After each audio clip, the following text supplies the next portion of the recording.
Welcome back to Myth Vision. I am joined by Apostate Aladdin. How you doing? Hey, Derek. I'm great. Also, my cat behind the scenes, he's right here. Just wanted everyone to know that. If they Well, start falling, that's his fault. we're in good company. By the way, I just noticed this. We've been talking behind the scenes. Your audio is just a little low. I don't know if that's easy to bump up a smidge, Sure. just in Yeah. case. I Audience, think it might please be let us important. know. Yeah, let Yeah. us know. Is Apostate's Aladdin's audio significantly lower than mine, or Is this better please? now? I turned it up a bit. Yeah. Sounds good. Sounds good Excellent. to me, but I'd like to hear their opinion. Good to see everybody in the chat. I need to pull up a channel, man. We've been talking behind the scenes, but I'm like, how am I not shamelessly plugging you already? You know me, I love to promote people's channels. Appreciate And it. yeah, of course, of course. So For those of it's you who been a don't know minute. me, I'll just Yeah. tell people my name is Apostate Aladdin. I am an ex-Muslim and I have a YouTube channel where I talk about all sorts of topics related to religion. So, yeah, pleasure to be here. Thank you so much for having me, Derek.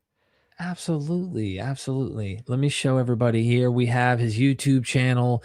What is your Sweet. channel about? What is your goals? Can you tell us a little bit? Maybe get some people interested in subscribing and checking you out. Sure. Yeah, I started off when I myself was, I suppose, at the end of the process of questioning my own faith as a Muslim. And now it's more about helping those who are questioning their faith and helping those who believe religion understand our perspective as well as skeptics, as ex believers, and sometimes communicating with them. So I host live streams similar to yours where I take callers. But it's very nice to be able to do this on your channel because I'm sure you have a lot of people in your audience who would love to discuss some of these topics in depth, and I'm happy to help here. Absolutely, absolutely. Audio seems fine according to Excellent. people who are online. So, you get questions like, "What made you question Islam?" and things like that. I'm sure you could cover some of that, and you probably have. Do you have videos on your channel that actually explain this? Oh, absolutely. Just browse through the videos.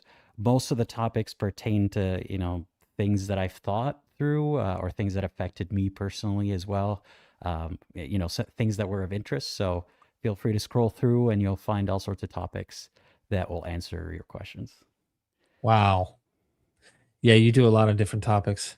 You also have I some know. interesting cartoons. Look, I miss Sharif. Is it Gaber or Gaber? Yeah, Sharif Gabir. I heard he got arrested. I haven't kept up with the latest news because it's usually not great, but I hope he's at least at least able to have a path to the future now because for a long time he was in hiding because he was Yeah. being persecuted for his free speech and criticism of religion, which you Mm. should check out his channel too at some point. But yeah, no, enough plugging me. I'm not here to Yeah. to Of get people course. to subscribe. I just want to join I you am. in discussing today. So I am. what I'm a shameless plug, man. what is it that we're going to be talking about today, and who are we Yeah. expecting to call in or asking to call in? I'm hoping that we have some Muslims who believe, they're confident that the Quran is the word of God. And they think they have proof. They can prove that the Quran is the word of God.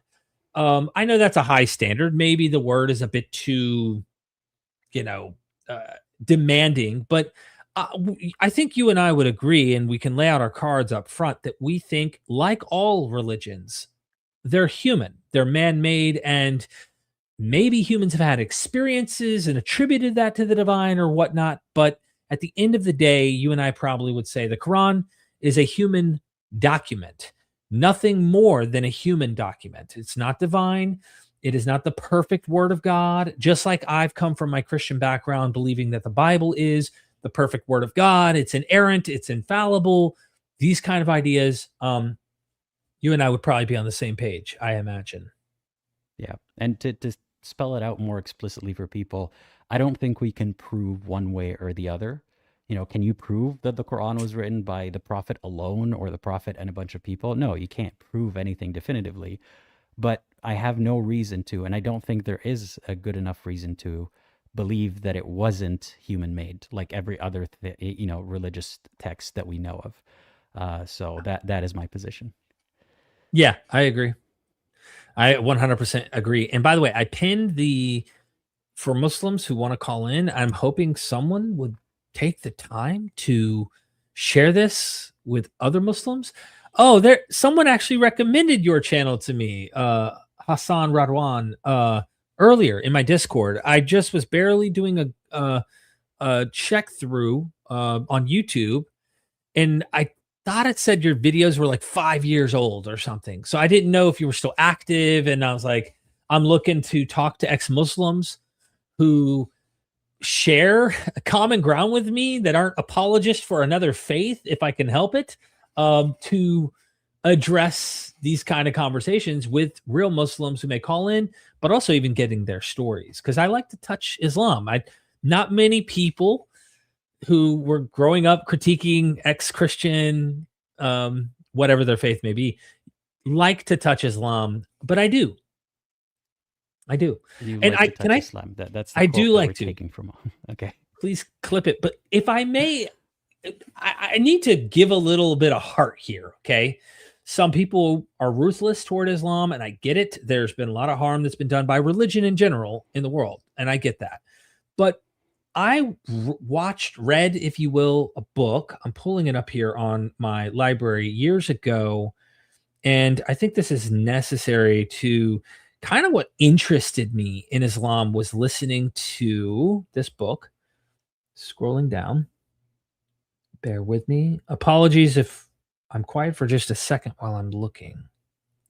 I can ramble for a second if you'd like. Go ahead. Yeah, if you don't mind. You said we don't want to be ruthless against Islam. I'll modify that a bit. I think we can be ruthless against, or like not bow down when we're criticizing religion, but it's important to keep in mind what is the goal and how do we achieve that goal. So, for example, focusing on obscure texts in, or interpretations of the religion that aren't really acknowledged or practiced and trying to use that against believers, I don't think that's very productive. But meeting people where they're at, asking them what they believe and how they reconcile their beliefs with reality and so on, I find that a lot more productive. So I don't hold back when criticizing religion, but I try to have a more mindful approach of what it is that we're trying to achieve, in that confrontation. That's my view. I agree. I want to be as critical as possible without being hateful of an individual necessarily, because I know that we wrap our identities to these beliefs, and they need to be criticized. The religion itself, the claims themselves, need to be critically analyzed. And when I say criticized, that's what I mean, because I know that term can get used out of hand. But I can't find the book. It's 2 books written by the same author, and it's something to do with like it's pretty much the early life of Muhammad, and it really intrigued me to hear it from a perspective that a Muslim would likely understand it through the traditional kind of lens. Just like Christians might identify like the cross and say it's beautiful, he laid down his life for me. Skeptics from the outside look at it and go, a human sacrifice as an atonement, blood atonement. Like you can look at this through 2 lenses, and I feel like that's what a lot of times happens. You know what I mean? I pinned it in the chat. So let's hope, fingers crossed, we can get somebody to come in here. Hassan didn't respond. No, I wouldn't think that Hassan Aldwan would show up in a live stream. He's been mostly retired for a while now, but he does check in, on the community, and we appreciate him for that. But yeah. He was his videos were some of the videos that I watched back when I needed help and I was struggling with my faith. And I liked that he just went straight to the point, criticized or brought attention to things that were problematic or nonsensical or illogical in the religion without the scare tactics, without the smearing, without all the loaded language that a lot of people use. And that was the best help that I needed at the time. So that's part of what I modeled my approach towards. Absolutely. I actually, it's kind of funny. Someone commented God Logic. You know who God Logic is, right? Escapes my mind who they are. Are they like a Christian channel that is, does apologetics? Yeah. Yeah, but they do like purely engagement with Muslims mostly, and sometimes Mhm. Hebrew Israelites, but they've been popularized by debating many of these Muslim apologists. And Mhm. Secular Spirit in the House, we'll be seeing him soon on the channel. But my buddy who went to this Christian conference, if you will, in California, was outside, and there's lines waiting to meet these people. The Christians who are fans of these people are lined up. And I guess he was walking outside, and he's on the like live, like with me on Messenger. And then God Logic walks by, and I'm like, and he's like, hey, have you met Myth Vision? And I'm like, I know you, you know me. Now, some of his work I do enjoy. I can learn from hearing what they're saying as it relates to engaging polemically with Christianity. I do learn from some of this stuff, but what I like more is critical scholarship. You know me. I like to study the experts in like early Islam, early Quranic material, and hearing them is, more enjoyable to me. I like it better, at least. Um, and I hope and encourage people to understand it better for two reasons. We can be critical, but I think there is a fear. I really think a lot of people don't know or have enough Muslim friends, and it creates an us versus them that we could do some work to improve. I don't know if you feel you agree with me on that. I agree. It's important to hear and not misrepresent what people who you disagree with say and think. So to Mhm. engage in it with, in good faith, with honesty is important, and that involves sometimes, actually listening to it and dissecting it, which is something that I like to do. Yeah, I am Absolutely. curious because it seems like we have a caller in the background. However, Yeah. I did see a flicker of something. Um, so yeah, I'll let you deal with the vetting in the background while I Okay. keep vamping, I suppose. Real quick, inquisitive mind. Thank you for the super chat. If the Quran is from God, then I'm the Tooth Fairy's accountant, Batman's driving instructor, Hulk's anger management coach, and the Pope's personal barber. Thank you so much for the super chat. Ghost of Myth Vision here in the house today. Thank you so much. Yeah, hey, background, our we have someone in the queue. Prophet Daniel, can you wave to me, my friend, just so that we know you're a real count? Cool. Okay, cool. I feel comfortable. Let's bring our friend on. Sounds good. Sure. All right, here we go. Hey, how's it going? Hey, Derek, how are you? It's been a long Good. time. Yeah, thank you. Thank you so much. I really appreciate it. Yeah, so welcome. Have you been on before? I think you have, right? Yes, I have, yeah. Okay, cool. I think we had a debate with the guy called from Australia. I don't know his name, but we had a debate on the Quran and science on your channel. Okay, it's been a minute. I know what you're talking about. Yeah. Yeah, it's a while now. It's been 3 years now, I suppose. And It's we didn't continue talking to each other for whatever reason. I think you got bugged up with my emails, I suppose. probably. I mean, I'm busy. I'm busy. Yeah, But absolutely. I mean, look, I love you and I admire your work. All right. thank you. And I basically love your energy and the kind Thank of you. people that you talk to. And, but my only complaint with you is Here it as comes. I No. but the thing is, I don't know. We all need to do a better job at engaging each other, and that's all I had to say. Yeah, I I could face the take same that. problem, same issue with the Christians. Like God Logic, for example, he would not want to talk to me, and the same applies to the Muslims as well. I mean, the Muslims don't want to talk to me, so it's not a problem that I have with one particular group of people, but my friends out here in Australia who are atheists, they're fantastic people. I mean, I talk to them all the time, and we are friends. And in fact, my books have been the outcomes of all those discussions and discourses that I've had over the years. My only friend in Australia is an atheist. Can you believe that? And I believe it. so Look, I've talked to you before, and you're very friendly. Which I appreciate, and I hope that we carry that kind of demeanor as well. We might challenge. That's normal. I'm sure you and your friend have challenging conversations, but remain friends.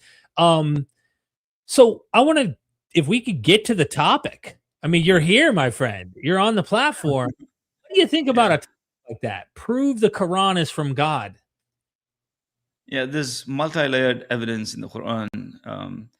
So some of my books that I've already had a discussion on your channel as well are based on abyssal thinking, abyssal epistemology.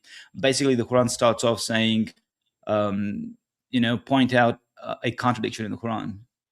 That in chapter 2, verse number 2, I suppose it is. It says, "La rayba fihi." There is no doubts in it. In this narration, there is no contradictions in it. So if there is one, point it out. So the Quran has this abyssal line of thinking where it encourages the readers to point out errors in it.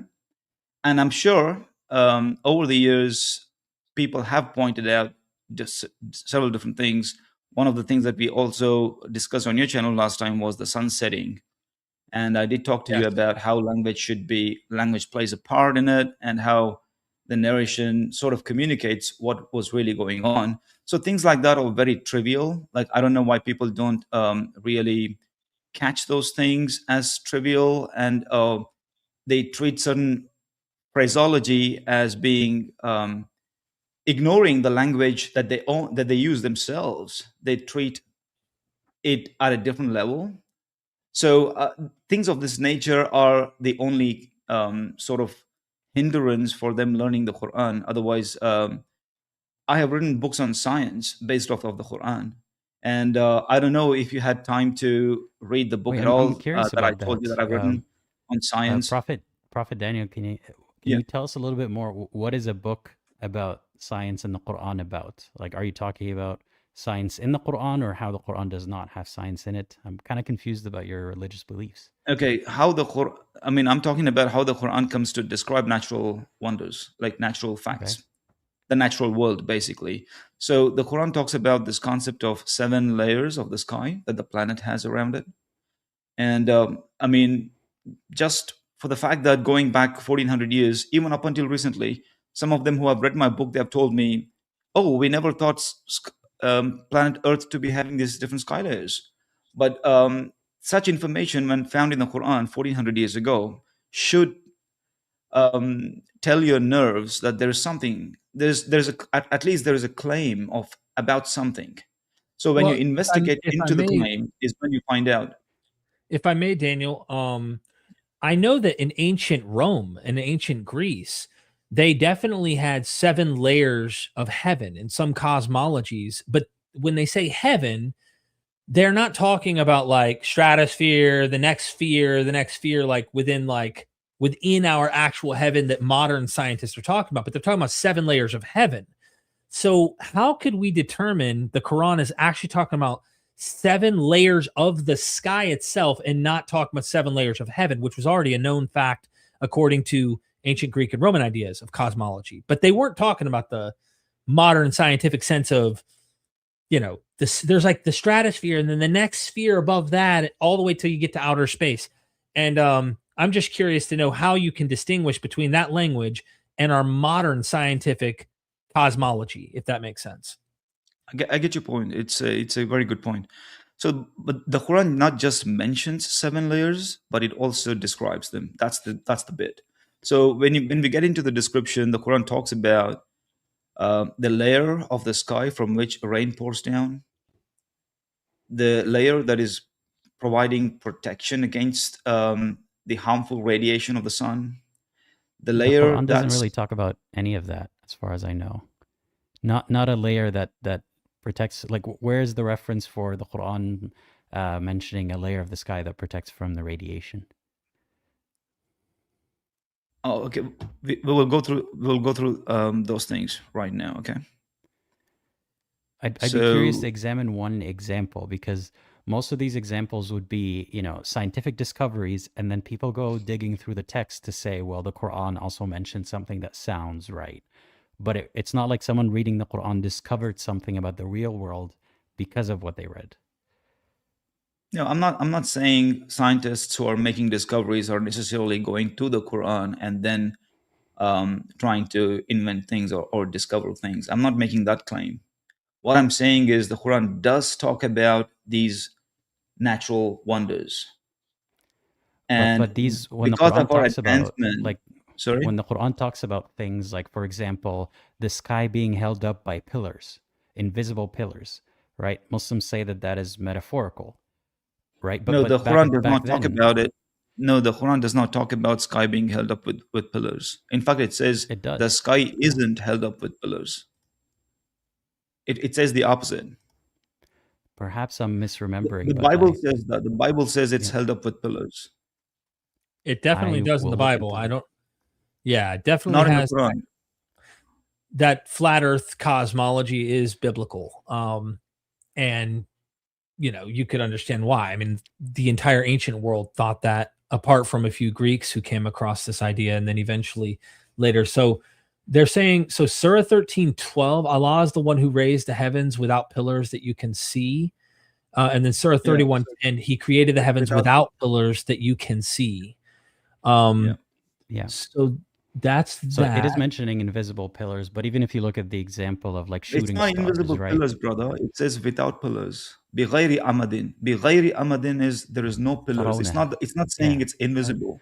You can Sure. see. If you ignore that one, but the Quran talks about God using, shooting stars, which are like comets and asteroids and stuff, as like missiles against the devils who, listen to the communication between God and the angels. But then we discovered, meteor showers and why they happen, and we can predict them in advance. So it invalidates the view that's written in the Quran. No, Would it does that not. It prove does to not you? invalidate it. It only points at the routine inspection that the angels are doing in the cosmos, in the celestial space. So So do you jinns. think The that Quran meteor talks about showers are jinn. like missiles from God that The are the hitting jinns? Quran. Yeah, the Quran talks about jinns having ventured into the celestial space in the 14th century. It already talks about jinns having gone into the Lagrangian points where they sit around the celestial bodies and they try to peer into the communications. I mean, even we are tapping into these sort of communications and realizing some weird frequencies that go on into the celestial space and the cosmos. So even we try to sort of pick up on signals that are pretty weird, out of the ordinary.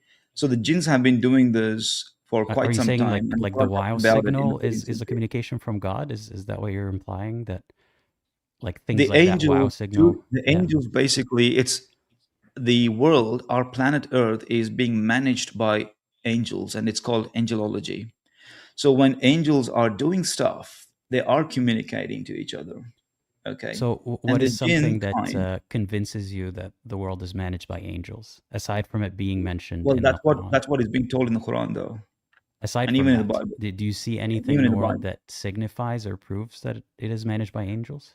angels don't belong to the material dimension, and we kind of measure things up in material dimension. And so far, we haven't even measured up jinns who also belong to the material dimension. Jinns are made out of the plasma, so we should be able to. I mean, although plasma is unseen, but it's certainly detectable. And I think we have to. I think in the near Wait, is it future, is it detectable or not? Because it gives in a way, give me we the have same vibes of identified like. the plasma layers around the sky. I don't know But how much. have you watched those like ghost sort of exploration shows where they have someone with some kind of meter reading some signals or waves, and they say that that is the presence of spirits or ghosts? This sounds similar, Well, where like you're saying you they see, don't exist no, in this no, realm, but no. they do. No, look, what I would say here is this. Recently, Obama had a show where he sort of conceded that we have aliens. We do, it's confirmed that we have aliens, but he said they are just not in the area B53. So Obama even alluded to the fact that human intelligence has picked up on alien activity, and those aliens So are do you jinns. classify those are okay? So you think those aliens are jinns? So they are in this Yeah, world. So we yeah, can measure them.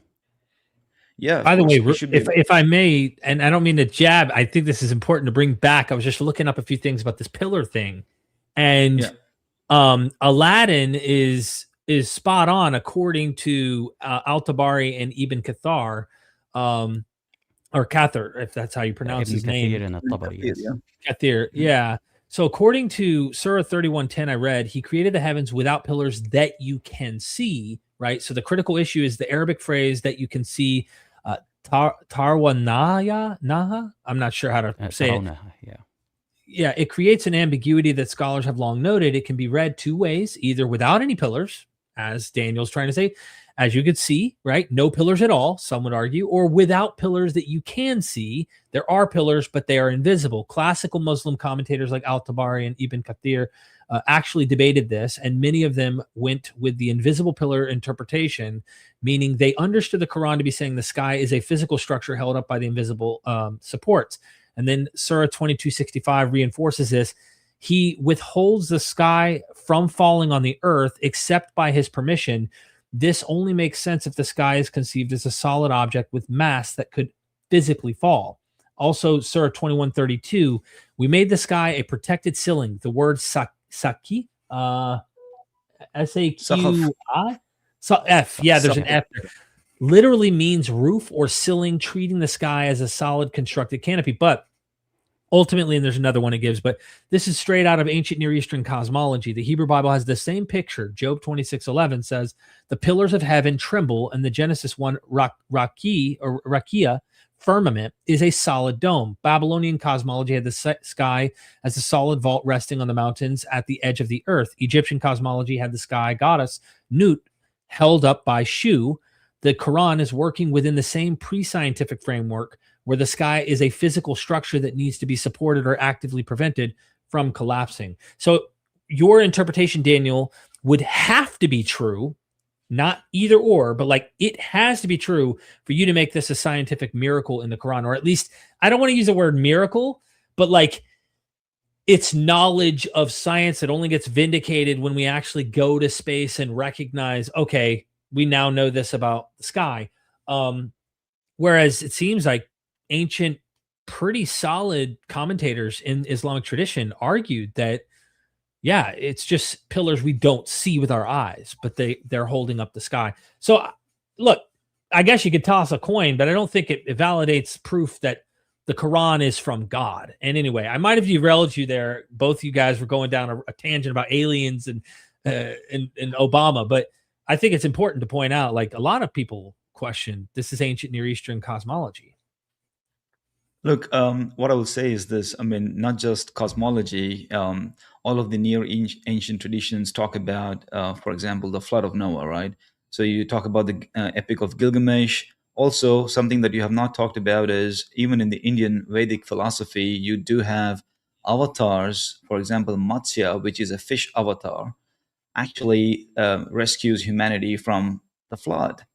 So, from the flood of Manu, in fact, Manu in Vedic philosophy is a direct reference to Noah, okay?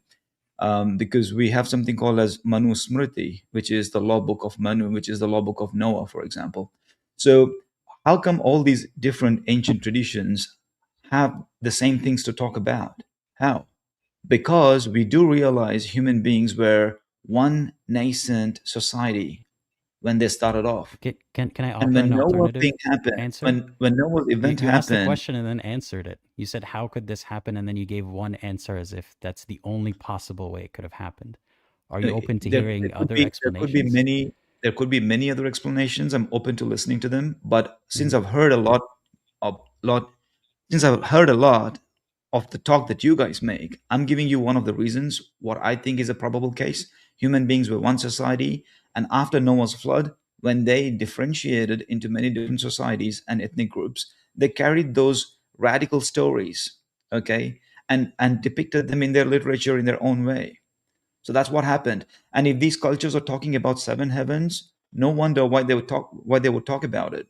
Okay, but in the Quran we have the details of these layers, and that's the But difference. these layers don't correspond to like a real, tangible division of 7 layers of heaven. Now, Like I in will help Islam, you. for I will help you example, learn that. like you don't I need will to help help you me learn learn that them. if you want. Like in Islam, for example, when God says that he descends to the lowest heaven in the last third of the night, clearly not understanding that it's the last third of the night somewhere on the planet, because it's a globe. But like the lowest heaven, we're not supposed to be able to go through that without getting through the gates of heavens, not the Jannah heaven, but the keepers of these heavens. But clearly humans have pierced through the atmosphere and way beyond. So how could there be 7 heavens if we're already past the first heaven as described by Islam? Look, what you're doing is conflating the secondary sources in Islam with the Quran, not realizing that these sources of information have come about like 200 years later on, and mostly I'm in well aware Iraq of that. region. And I in am Iraq, by what Mikha'il, had I know. happened in Iraq is Christians who converted into Islam overnight because of the armies invading into those regions and defeating the Sassanians and the Romans. These Christians who lived in those regions got Islam just like that as a gift. So when they learned the Quran, they went like, oh, we already know these stories, and they dished out or distilled their bias and earlier learnings into what we call the books of Hadith. So the books of Hadith are not an explanation of the Holy Quran. They're not. I'm But going to So change our people layout real quick, if Sure. that's okay with you guys. If not for hadith, I'm not someone who believes that, even when I was a Muslim, I knew the hadiths were not written by the Prophet himself or, the word of God or anything of the sort. But without the hadith, Sunni Islam at least, or most interpretations of Islam, you can't make sense of the Quran by itself without the hadith. So if we I would dismiss that, disagree. I have written these books without any reference to the secondary sources or hadiths. I so am a how do Sunni. you I how do you believe in the interpret Sunni. a I verse believe in the if Sunni not? political thought. I'm a So you Sunni. wrote books, but like, what's your source for this information? Like, you The read Quran something is in the Arabic in source the Quran. So how do you know what God meant by something that is not explicitly said in the Quran? because the Quran says it's a clear book. It explains. It says ثُمَّ نُفَصِّلُ مِن لَدُنْهُ. I am the one who's explaining it. The Quran says. So the explanations are in the Quran itself. If you But read my there are book, many you will know instances where what like I mean. stories start without context and you don't know what this is about, and like God is referencing other stories that aren't in the Quran. How do you find the explanation for those in the Quran? Oh, they're actually beautiful. The way it all works out is beautiful, basically, I should say. I mean, look, There is a good question someone asked Daniel from the chat. There's a couple sure. comments. One of them was from a good friend of mine, Doc Pluroma, real sharp.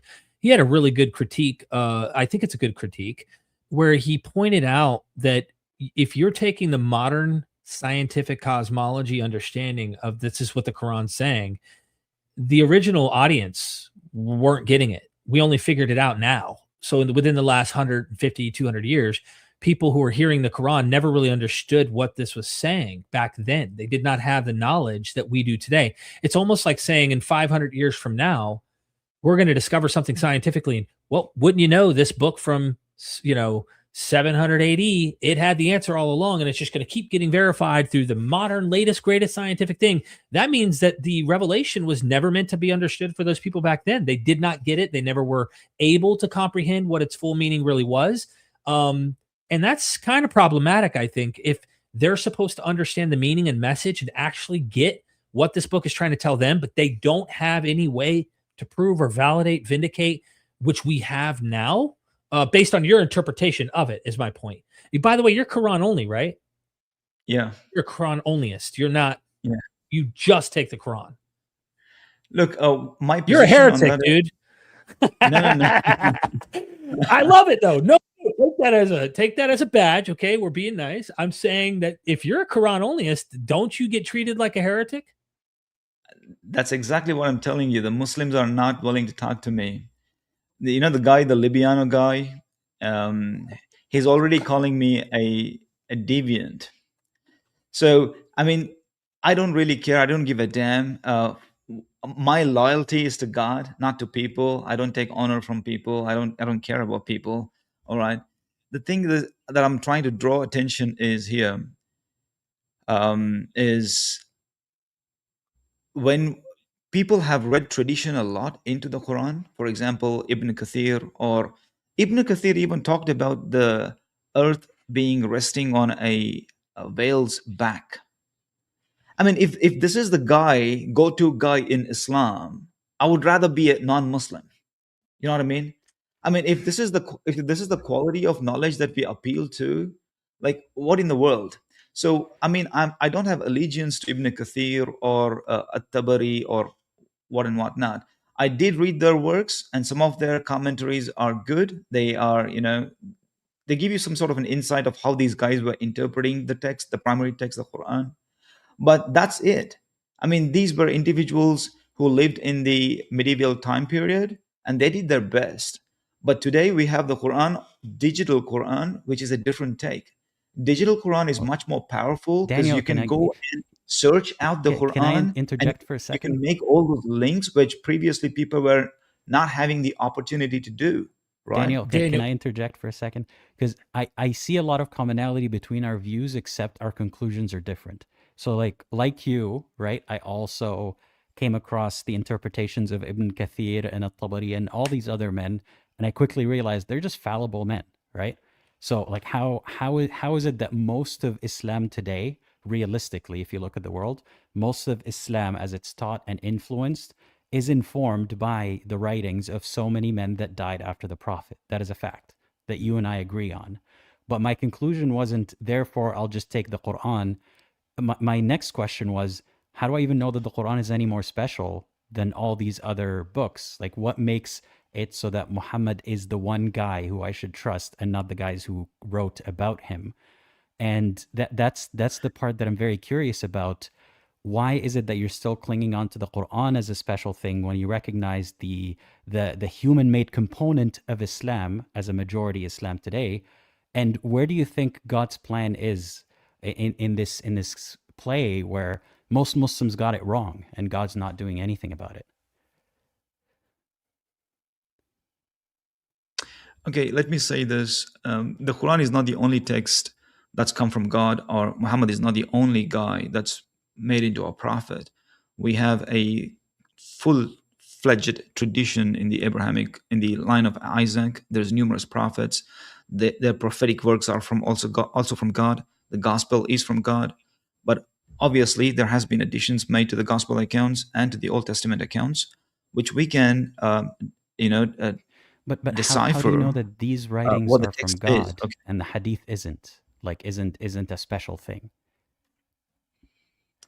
Like what Well, makes it so that the writings by these men are special and the hadith isn't? the thing is the language itself of the Quran. I mean, obviously you are an Arab, you have read into the Quran. The language of the hadith is nowhere a match to the language of the Quran. At least you should know that difference. If you haven't really figured that difference out, I'm actually amazed how you couldn't really I have, and I distinguish. noticed the passive aggressive dig, but I know the difference between the two. Yeah. But please continue. Okay, look, as a Muslim, I grew up in a Sunni background, went to the Sunni madaris, and brought up in a Sunni culture. Okay, but I'm going to tell you this: majority of the Muslims never read the Hadith. I myself never read the Hadith up until I was 21, 22. Never once read the Hadith. We didn't even have the books of Hadith in our house, and this is the common practice. Our family is pretty big. My dad has got 10 brothers. My mom has got 10 siblings. Nobody had the book of Hadith in their house. This is just the status quo. The books of Hadith are in the mosque or in the madrasas. For people, the Islamic scholars who are studying Islam, like traditional Islam, they are the ones who are making reference to it, and they go out into the community and they start preaching. At most, what the Muslims do is they open the Quran. I don't think you've engaged with what I've asked you, though. No, what I'm trying to get is to answer your question about how these Muslims have wrong Islam, right? I'm trying to answer that. I'm not So asking how did Muslims they as such get there. don't have I'm a asking commitment to you, the books of hadith. why That's is what I'm trying God to say. not doing anything about it in your belief system? Why does God know that this would happen and watches as most Muslims are misled by the hadith? How come you're the only one who's right, or one of the few people who figured it out what God really meant? No, precisely. God has taken decisive action. God has seen this behavior of the Jewish people long time before. That's why when he talked about the Jewish people in the Quran, he always made a reference to the Torah and not to the rabbinical literature. He We're always not talking makes a about them. reference We're to talking about Muslims the today. Injil. He The always majority makes of a reference to Muslims the disagree Injil. with you. And How hang on, come please. did Let me God let that finish. happen? Sure, because Aladdin, you're let going me on finish. tangents. Yeah. Yeah, No, you I'm not gotta going be on tangent. Just try to directly answering be you. just Daniel, if you don't mind, try as best we can is sharpen up our because here's the thing, I can tell you about my dog that I owned when I was a kid. I can go, but like I'm just saying, let's be as Sure. close as we can to what is Yeah. being discussed, so we don't, because we have other callers that do want to join too, and I want to be respectful of your time, their time, our time. He's asking a pretty straightforward question, I think, and that is, why doesn't God do something about the fact that most Muslims are misled? He Why has is it done that it. what has My, he my done? answer is my answer is he's done it. In chapter 45, God announced it pretty clear. He said, which other hadith, the exact word is hadith, all right, which other hadith would you follow after me and my verses? So God is pretty clear because he has seen what has happened in the tradition of Jewish people. So he says, which other hadith would you follow after me and my verses? Very clear dictation in chapter 45. But In the citing beginning verses of it, isn't chapter really 45. answering the Very question. clear dictation. You're saying that was God's action, his attempt to tell people don't trust the hadith. Was God unable to do something more effective than that? Because it clearly didn't work, right? If even most No, Muslims won't talk to that's you. all God does. God gives you an advice. And those who follow the advice of God become saved. Those who do not follow the advice of God become condemned. It's very simple. God has to be just. This is what he does, historically speaking, with human beings. He only gives them a counsel. And it's up to human beings to follow that counsel or to reject it. He doesn't raise his finger any further than that. Only time he raises his Even finger the is to Quran punish. mentions Allah doing a lot of things in the physical world. So many things Yeah, aside from he creation. does punish when you go rogue, when you become undisciplined. Aside He from does punish. punishing, helping, doing miracles, he does so many things, not just No, give advice once every 1500 years. no. At least in the Quran, there is no miracles. The Quran is a book that's free of miracles. Prophet Muhammad is not the prophet who showed miracles to people, so that's very clear. So in the So Quran, when it talks about splitting the ocean, is that not a miracle? given to Moses, though, not to Prophet Muhammad. So the Quran does mention miracles, but not for Muhammad. But those miracles that were given to previous people, previous prophets. So you believe that God has done miracles. So it's not just Yeah, that he gives previously, advice. not to Yeah. Muhammad, though. Why has Yeah. he stopped doing miracles? Doing miracles and giving, Because all those more help miracles than that he just advice. performed, Yeah. all those miracles he performed were out of necessity and out of, even Jesus' miracles were definitely to appeal to the Jewish people, but those appeals went unanswered. So there's no point continuing to do miracles. Well, So while out of people do not necessity, he had to save those people by, opening up the ocean. But isn't it Yeah. necessary for him to intervene and tell people, listen to someone like Daniel because I said don't read the hadiths? Most Muslims are going to hell if that's the case. I mean, God is the one who created all people groups. So he has given them the counsel. He has sent many prophets in ancient Israel, and there were false prophets who fought against the true prophets. So all of this dynamic is pretty old and ancient to God. He's seen it already. So the Quran is a preserved book, unlike anything. I mean, you guys know it. People I talk don't about think it. you're Even engaging with the point still. You're just making more claims. Why hasn't what I'm Allah found saying, it bro, necessary to is split the ocean or do something? shouldn't the instruction be enough for people? What more do you want from God? Shouldn't the instruction of Proof, God be for enough for one, you? because how do we even know that this is God saying anything? And two, even well-meaning Muslims think that to understand what is in this text, they have to listen to people who studied that text. How else are they going to understand it? I mean, there's no problem with that. But there's also people like myself who have studied the text and telling them things, right? So people So like how do they me know are that you're not not new a to false the society. prophet? There has Like been always people like me. how come they should listen to you and not to Ibn Kathir, for example? I mean, for obvious reasons, that Ibn Kathir was talking about the earth being on whale's back. Who wants to believe in that? So you say something right now that I can say is outrageous, like, for example, jinn being in the sky and God targeting them with missiles. Another Muslim can say, I don't want to listen to this guy because it's something so obviously not true. Why is It's the fine. world on the People take back of a time. whale like outrageous, People but need jinn time not to outrageous? people need time to understand things. The Quran not only talks about jinn being in the space, it also prophesied that even people would go to space in the same chapters, in the same passages. Let, It talks about even let's not get people sidetracked by Real, yet real, going another into claim. space. real quick, if I could jump in whenever we see a super chat, just so we don't leave anyone who's sending money to keep the lights on going here. I like what's happening here. Dr. Romanot does have a question, and you can interject with questions if in the audience. If you're watching from Aladdin's channel or mine or whatever, feel free to do so. If the Bible was corrupt before Muhammad, why does the Quran tell Jews and Christians to judge by the Torah gospel they already have? This is Islamic dilemma, and I am in touch with James on modern day debates. I want this debate to happen between me and God Logic or Sam Shimon or Mike Jones or one of these guys, David Wood, for example, who invented it. But So I we're don't want to here. give The out question my. is here. I don't You want don't to want to give give out out your strategy? Don't my give away jab. too much, but answer. But wait. Even if you did give out your strategy, what's the worst they can do if it's the truth? Like, they can't Yeah. undermine Okay, it. look, to be honest with you, if the Bible was corrupt before Muhammad, why does the Quran tell Jews and Christians to judge by the Torah gospel?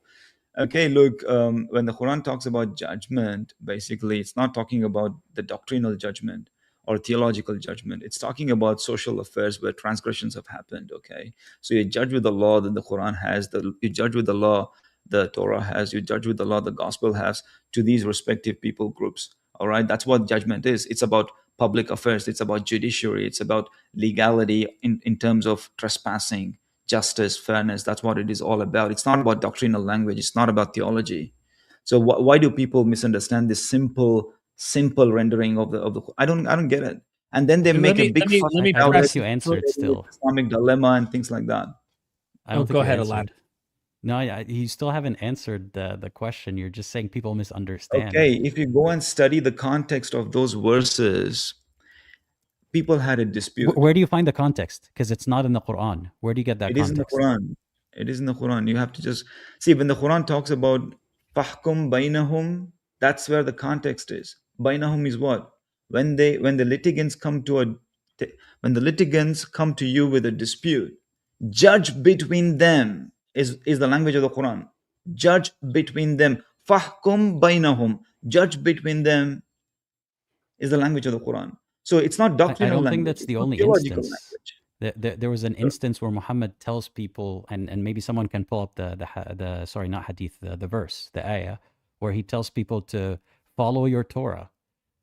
So is it just for judgment of, like, to solve issues, resolve issues between them, or in general he was giving them advice to follow the Torah? No, Jewish people must follow the Torah even today in order to get salvation. The Christians have to follow the gospel accounts in order to get salvation. They are not expected to become Muslims, okay? Although if they did, it's good for them, but if they didn't, they still have salvation under the God of Abraham, provided they established the Torah and the gospel. The corruption in the Torah is pretty clear. If you study Jeremiah, he will tell you what that corruption is. The gospel, however, does not contain Christology.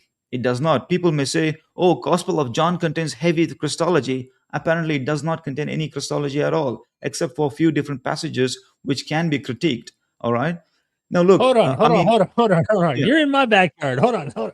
I gotta ask you, bro. Like, now you're talking about New Testament. So we're getting into this. There's so much being thrown up here.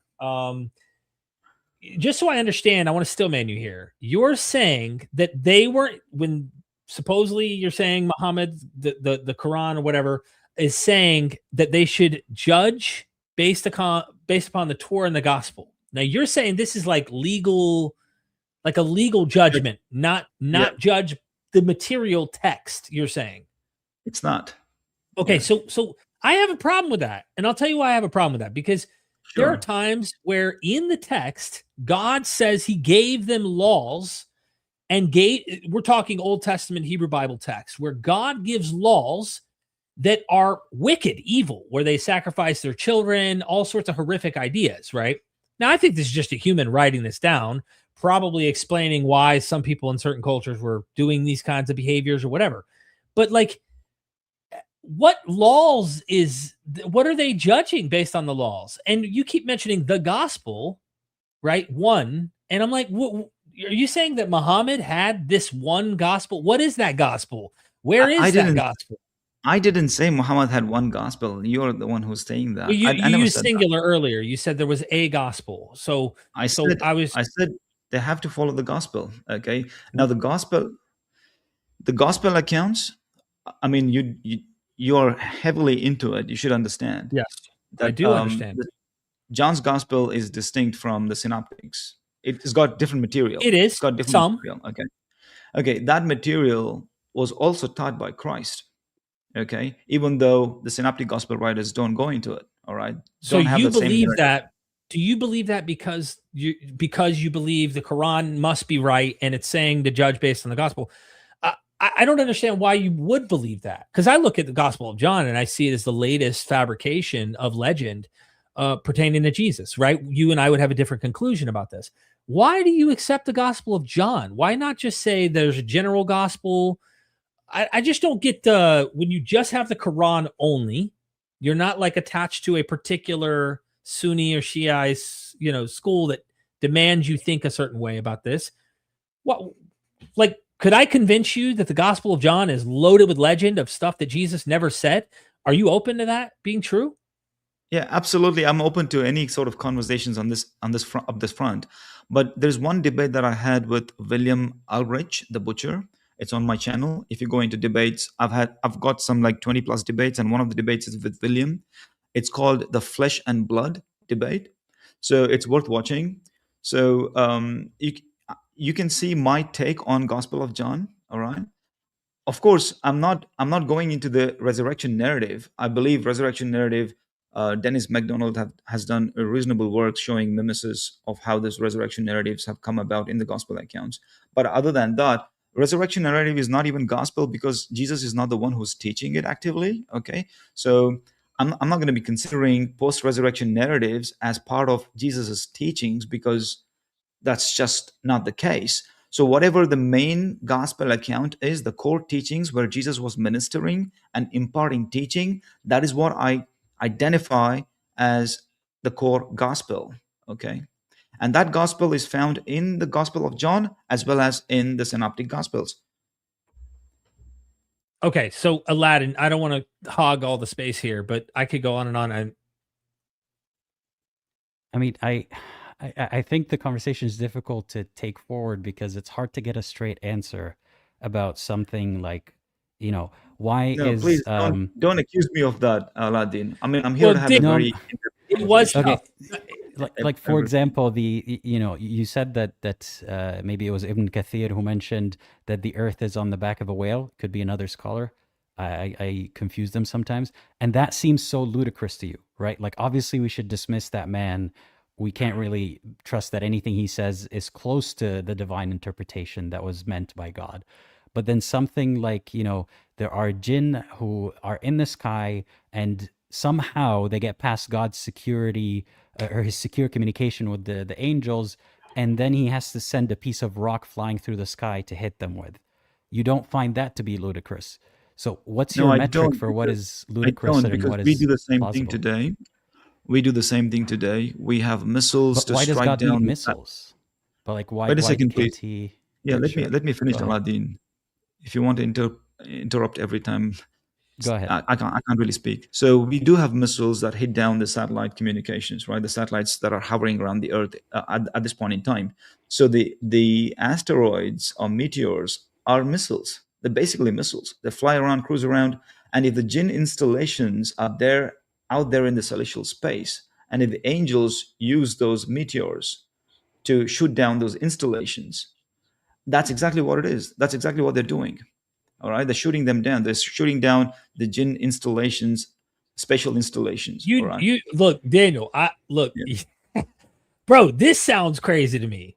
I'm being honest. I'm just being honest. This sounds like wells on the back of a planet right now for me in my mind. I mean, I'm not trying to be, I'm being funny while I'm telling you honestly, that sounds like next thing you know, we're going to find like a secret, you know, something on the moon with like taking all the kids that were on the back of the milk cartons, you know, like it really does sound ludicrous to me. Why would it be surprising to you that we are going into space right now, predicted in the Quran 1400 years ago, and when the Quran described them to us, the Quran says they are ahead of us in terms of technology. They were already in space in 14th century, and the Quran sort of prophesied even we, humankind, would be going into space. All right. So give me that. So we I are want only that passage. 1400 years I want old. that. I want that passage. I want to read in the Quran. And listen, if you mean by space heaven, well, my goodness, bro.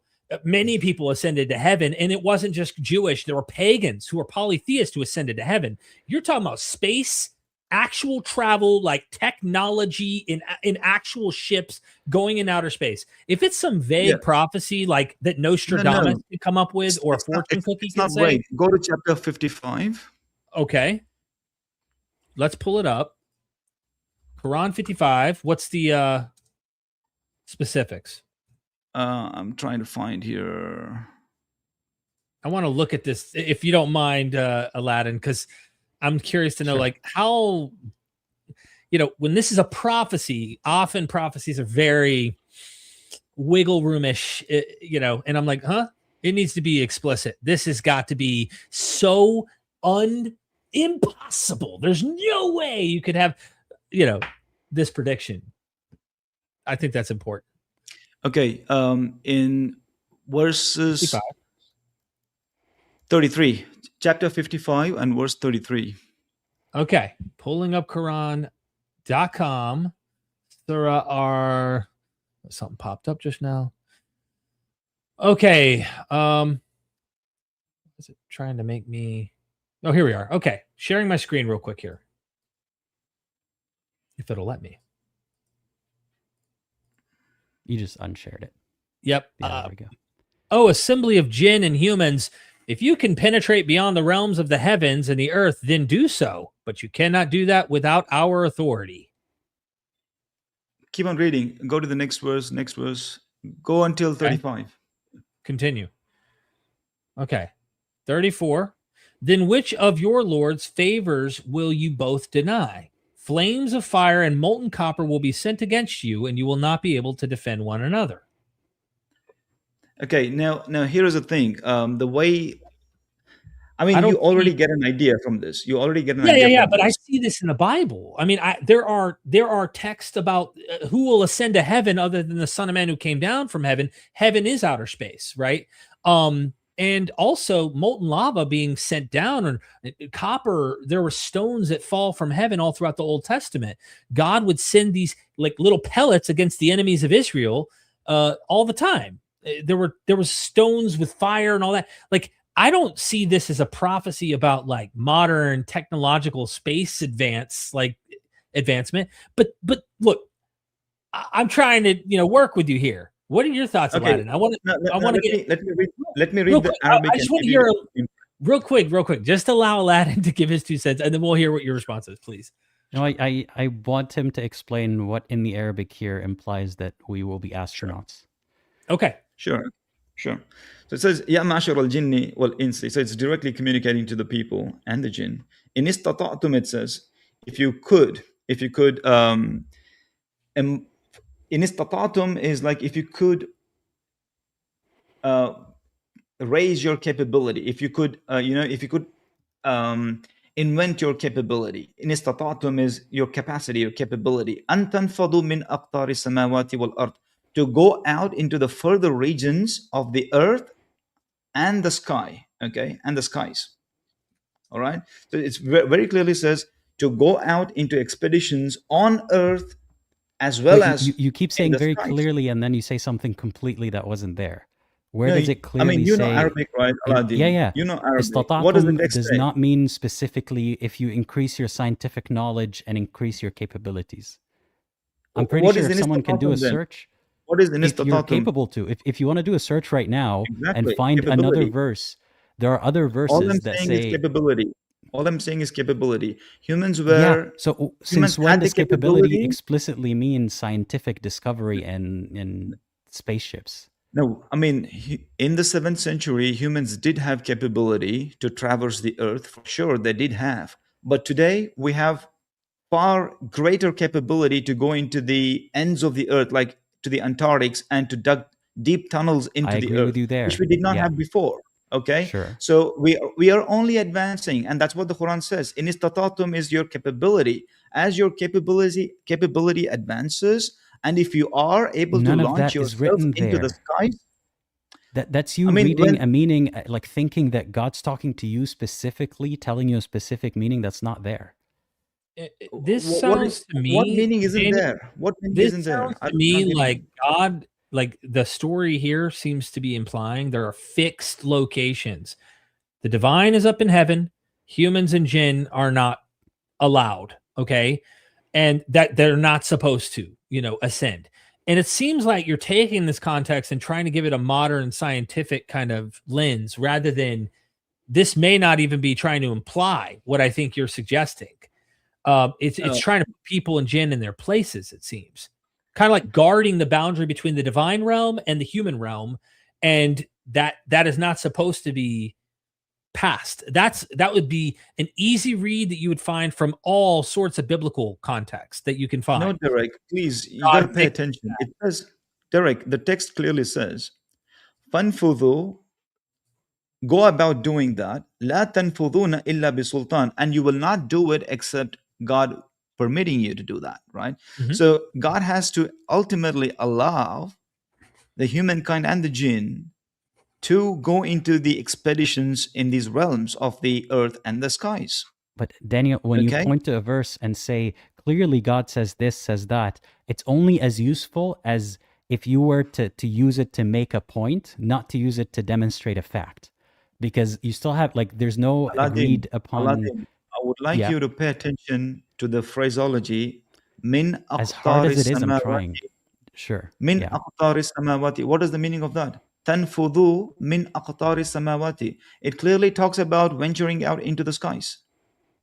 If Why can't you see anything, this? even if I were to believe it the way that you're implying it, the verse How says, else would you believe it, my dear friend? How else would you believe it? just hear me out. The verse says you won't be able to do it except with God's permission. This is a claim that, like, again, you haven't demonstrated at all that the people 100 years ago didn't have God's permission, and only in the past 60 years got it, or something like that. Like, I don't remember. No, sorry, You know not what is 60 years, God's but permission? God's permission is this capability that we have got now, we have got with us today, which we did not have 100 years ago, for example. That's what is all God's this permission. demonstrates to me is that you're really willing to see meaning where it doesn't exist. The Arabic of Come it, on. the I mean, language of it, does no. not say You're you not will go to seeing space meaning, someday when I give you Aladdin. permission. Aladdin, you're not being honest with this phrase. Tanfudhu min aqtari samawati. What is the meaning of this phrase? Tanfudhu min aqtari Daniel, samawati. why Can you is tell it me? that even most Muslims don't agree with your position, but Don't you go, think that you're the bro. only one who Please has it don't right? go with most Muslims, bro. That's No, I'm not that's telling not you even they're a right and thing. they're wrong. I'm Non saying, sequitur. how are you so If most confident Muslims went, to the extent if that, most like, Muslims everyone went tells you somewhere, they're, yeah, we are not go ahead. supposed to be following them somewhere blindly, right? If I'm not most people asking you do to follow something blindly. bad, I'm saying, you're where not do you get obliged the to do something bad as confidence well. in your interpretation if even the people who studied the religion their entire lives have gone to a different conclusion? And if you believe in Islam, then they are going to have a bad fate in the afterlife. How do you believe in a worldview where you're correct No, and this is most not how people you are going approach to hell? knowledge. I mean, this approach to knowledge is fallacious. You don't approach knowledge because most You people do don't it. approach knowledge by reading That's an an old book. incorrect premise to You don't seek approach knowledge. knowledge by finding, like, meanings where they don't exist. Have you No, demonstrated that I mean, God does what I'm allow us asking to to? you is meaning Yeah. exists and you are actually turning your blind eye. You tell me what is the meaning of this phrase, tanfudhu min akhtari samawati. Tell me that. Tell me what it You're means. asking me to tell you the intention and the meaning of something that someone wrote 1400 years ago. Come I on, can tell you all the you're interpretations that we have reluctant of to it. engage with the text. You're showing me I your am engaging reluctance with the to engage text. with the text. Nowhere does it say that you cannot escape from the earth unless I let you. No, that's Like the verse ending. I'm not even pointing at that. I'm taking you to the middle of the verse where it says, Mhm. Tanfudu min aqtari samawati. What is the meaning of this simple phrase? Tanfudu min aqtari samawati. Tell me what is the meaning of this verse. Let me ask you a very annoying question. When you want to Look, you're find not out what answering, does bro. You're no, not because answering. you haven't been answering for a while, and I want to answer you. If you want to No. understand what does tanfidu min aqtar samawati mean, where would you go get that knowledge, right? We weren't born with the understanding of what that means, or with the understanding of Arabic in your case, I assume. Where would you go to find the meaning of that word? You go to the dictionary. That's what you do. You Who go to the wrote that dictionary. dictionary? Who wrote that dictionary? Look, back in that day, there was no dictionary. So people understood what that word meant. What tanfudu meant, Today, they I'm talking about understood it. you, Daniel. What dictionary do you use? Who wrote Now it? we have the dictionaries, all right? You go to any dictionary, just go to Google and type Who the wrote word them? tanfudu. So, okay, so who's your source of knowledge on Google? Do you trust? So God Look, sent you a message, coded, we encoded in a trust in language. humanity. My trust is in humanity. But you just That I said a minute trust ago that you humanity has don't done a trust the decent majority of job Muslims. Which is it? in putting up Th- those lexicons. Wait a second, bro. That's the point I that I'm trust in trying to humanity. make. Wait a second, brother. We language is not religious per se. Language is what people do. People talk, and So people you have trust meanings humanity. into the words that they Sure. talk. And I'll give you an Right? example. The meaning of kaukab, right, in Arabic today means a planet, right? Venus is a kaukab. Pluto is, I don't know, depends on who you ask, a planet. But if you look at the meaning of kaukab in Arabic in the Quran, it means celestial body, could mean star, could mean planet, could mean many things. So meaning depends on who's writing the what's the context, what do people think at the time, and who's writing the dictionary. So what dictionary are you consulting is what I want to ask. And how do you know that that dictionary is exactly telling you what God meant to say? No, look, this is a fallacious question to begin with, to be honest with you. Okay, I do Why? refer to Lane's lexicon, Arabic Lane's lexicon when need be, all right? And I also use the Google translator sometimes, all right? So it doesn't really matter. Why do you I'm not trust that saying God has translation or the given author of authority to these Lane's books? lexicon and God has authorized it. I'm not stating that, okay? So this is even irrelevant. This question is even irrelevant, bro. This is not You're how you asking approach me what epistemic does that word mean? I'm asking you, if I didn't know what it means, how would I find out what it means? And you're saying Google You it. said, I mean, even if you go to Lane's lexicon and look up the word kaukab, he does talk about kaukab as a planetary body. And that's all you need to know. And then when you Sure. go to the So, Quran, mhm. you study the Quranic passages and you make the best meaning out of it. So Well, the no, maximum okay. justification That's great. is You what said you will study it qualify and you make the best meaning out of it. You just Aladdin. said that. Aladdin, the maximum justification, the maximal justification that you can provide would be the way to go to understand certain passages. And I'm All asking right. you that. So you have to You're saying you have to be you able read to it, you maximally study it by justify it. yourself. You look at a lexicon, the Lane's lexicon, was it, or whatever. You trust that that man or whoever the authors are did the correct job, and then you make a meaning, is what you said. Bro, you're actually going on a tangent right now, to be honest with you. I'm literally repeating your words. I mean, Where do this you is how find meaning? And you humanity said you this is make how it. humanities study these texts through lexicons in modern day, all right? Back in that day when they were a society, they knew the language. So obviously if they did not know, they would seek clarification. And people did seek a lot of clarification in the Quran during when it was communicated. And those clarifications are there in the Quran.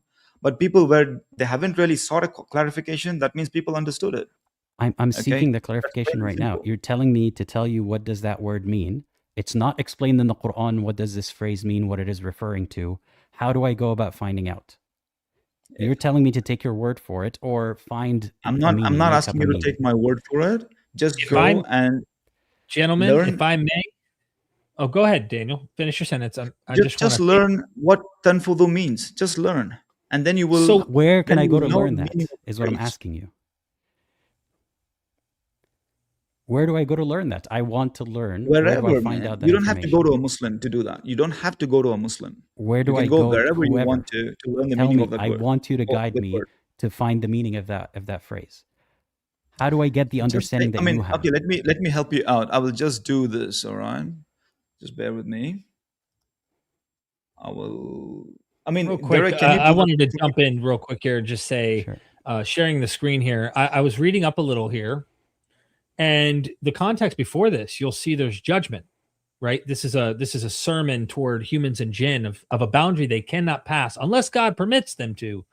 The whole point when you lead up to 33, 34, 35 is that humans aren't allowed to pass this, and there is a lot of judgment. But also before that, in 55, God is describing like what he rules, like how he's created it. He's the one in control, all of these things. And that humans and jinn, of course, are not to come through unless there was permission, and that he would throw molten copper against them as judgment. If they maybe attempt, I don't know, but this does not sound like a modern scientific spacecraft going out into outer space. To me, Okay, it doesn't seem that way.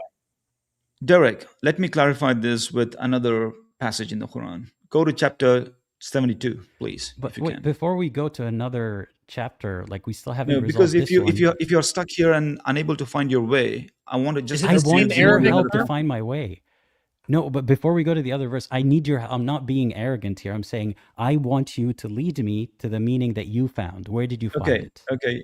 Derek, can you please copy that verse and open Google Translator and translate that verse from Arabic to English, please? Thank you. So Google Translate is how you found that the meaning has something to do with outer What's the space. trouble? Google is pretty good. Google translators are pretty good. I these just want to days. confirm your understanding of that verse No, comes my from Google understanding Translate. comes out of the years of studies. I mean, I've studied the Quran for a long time. Yeah, when you say I studied the Quran, what is it that you're studying? Other verses, or are you studying this verse over and over? Not the entirety of the Quran, bro. Not just this particular verse. So yeah, so what does studying other verses in the Quran, how does that lead you to an explanation of this It verse? helps you to understand the language, bro. That's what it is. Okay, gotta where understand the in language. other parts of the Quran are these words described or gives you context clues to what this means? Well, samawat is not just talked here. It's many different places. Samawat is skies. It's pretty clear. Earth is Sure. arda is earth. It's pretty clear. All right. So I mean, Mhm. you do get the language spread out in the Quran. No, You no, study the part Quran that you and asked me learn the to language. clarify, تنفذوا, what was it? تنفذوا من أقطار السماوات والأرض Okay, إن now استطعتم أن watch what تنفذوا. Google says here, bro. Aladdin, pay attention, Forget please. Google for a second. Where do you know what تنفذوا means from all your studies? Where do you get that meaning from? Bro, I mean, I do understand the difficulty that you're stuck in, but you see this. I don't think I'm the one You see what struggling Google says here. here. Tanfudu is just passing by, passing from. So it says, if you are able to pass beyond the regions of the heavens and the earth, then pass. I mean, how simpler can it get, man? And yet you are not able to comprehend. I just don't know what's the Maybe problem I'm with the you. one who's struggling here to understand, right? But I'm asking you a simple question. Where do you get the I meaning mean, of if you read a تنفذوا? book, let me ask you this. Let me ask you this, Aladdin. If you read a book written by some author and he's used some word, some word that you don't understand, so what is your first response? Wouldn't you go to the dictionary and learn the meaning of that word? Sure. That's what I would do. Okay. Let me clarify what the difference between that situation and this situation is. Then I Yeah. don't say the author definitely meant this, and that's a sign that the author spoke to God or is God. I would say, okay, the dictionary says the meaning is this, and it seems to make sense in the context. I'll move on with my life. But you're making a Okay, good. definitive claim that this is what you base faith on, No, that this is no, proof. because we human beings, I mean, I don't want to exclude you. We rely on these resources, lexicons and dictionaries to attain certainty of certain words, their meanings. We rely on them. I mean, you should not be pretending that we don't. We rely on these resources, I'm not pretending we lexicons and don't. dictionaries, We to don't become rely on it to certain make a of miracle the claim, meanings of though. certain words. I mean, why We would you don't ignore rely on it? it to make a I miracle don't claim. get your point. This is going on a tangent, clearly. Yeah. So, Okay. so Aladdin, I'm going to jump in here. We got a few super chats. I think we need to, Daniel, let's do this again. I think Sure. we need to move to our next caller. Sure. I want to do this more often. Okay. I really do. And I enjoyed these, and you've been a gentleman. Mm. I really appreciate it. And I hope more Muslim callers understand we're not here to try and like hurt people. Okay. We're having discussion. Sure. This is debate, discussion, whatnot, but we're not here to hurt people. And I hope that they come with the same kind of energy that you have. Really appreciate it. But Aladdin, can we wrap things up here and then Sure, move to our I'm good. next caller? Okay. Daniel, Will I have the, love you will I have back. the last word? Will I have the last word? Yes.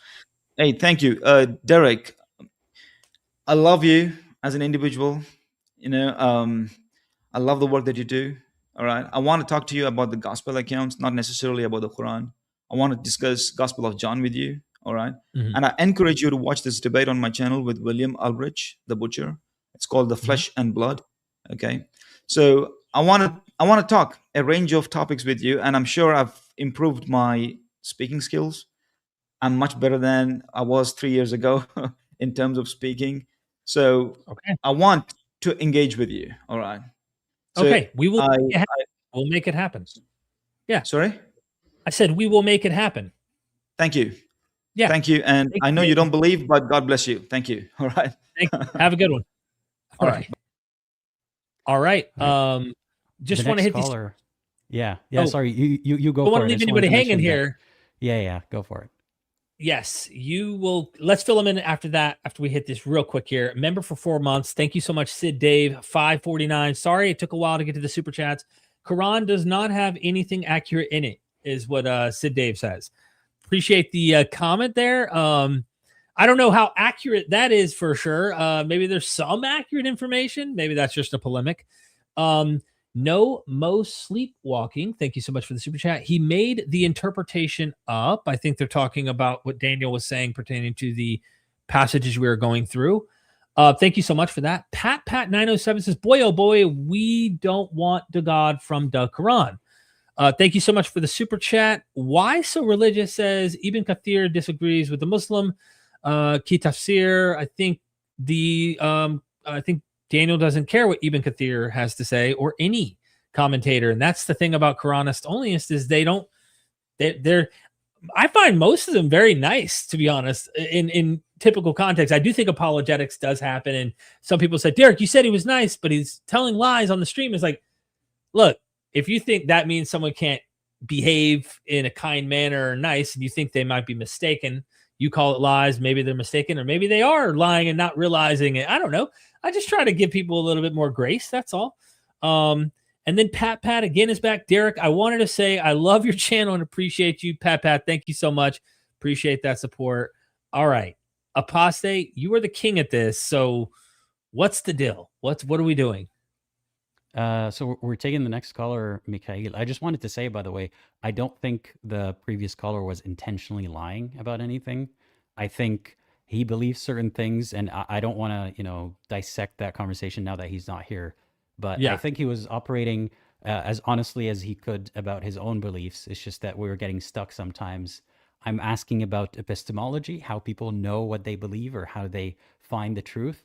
Not even necessarily the specifics of what this verse says or that verse says. It's how do you know what that verse means and why is that a basis for your faith? So I wanted to clarify that for people. Yeah. Again, Sid Dave, another super chat. My favorite part of the Quran is that Jesus will defeat Gog and Magog, who were originally captured by Alexander the Great. So beautiful and historical. Yeah, I did a video on the Gog and Magog thing. Did you ever see that, by the way? I don't think I did. I know the story, but I don't think I saw your video on it. It's a fun legend. I mean, there's so much rich stuff. I actually find that beautiful in the Quran. Now, clearly, I do not buy historically. This is true, but I think it's a fanciful, fun legend that the Quran has in it. Anyway, all right, I'm letting you make the calls here because you know most of the people that you said I just know. The next caller, Mikha'il, I can vouch for them being a real person. Okay. So yeah, we can bring him on.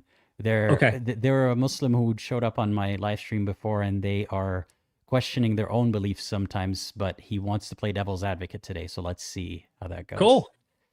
Okay, bring him up. Oh yeah, I got to do that. Let's see. Good evening. Mikha'il, are you ready? Can you hear us? Yeah, I'm ready. I can hear you. Can you hear me? Yes, we can.